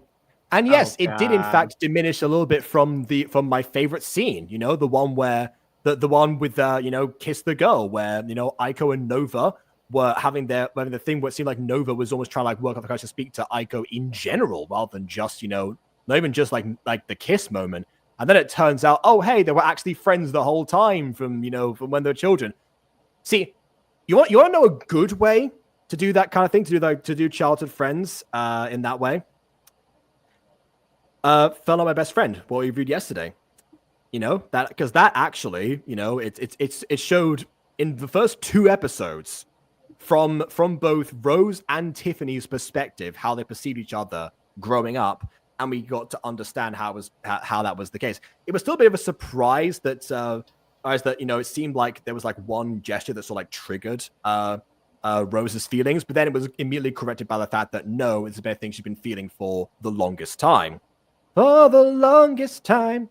Whoa. Anyway, yeah. So that's how I would do it basically. Don't make it a twist, or if you do want to make it a twist, there are few and far between examples of like how that's usually done effectively. It ultimately comes down a lot to how someone like reacts to it.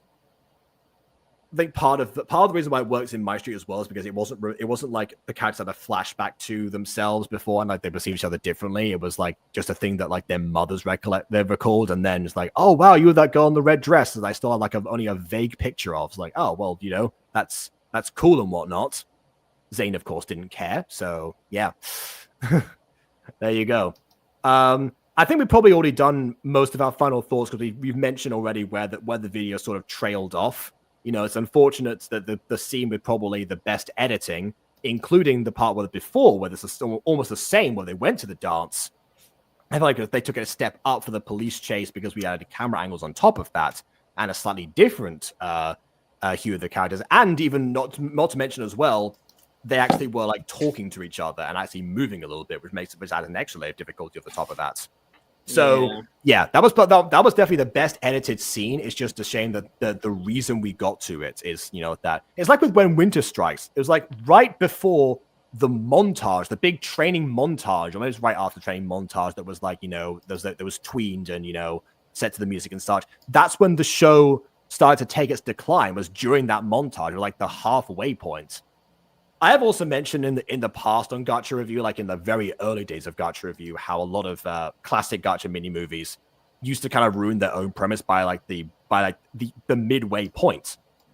Like the best example being Jacob, have we reached the nexus of Not Your Average Girl?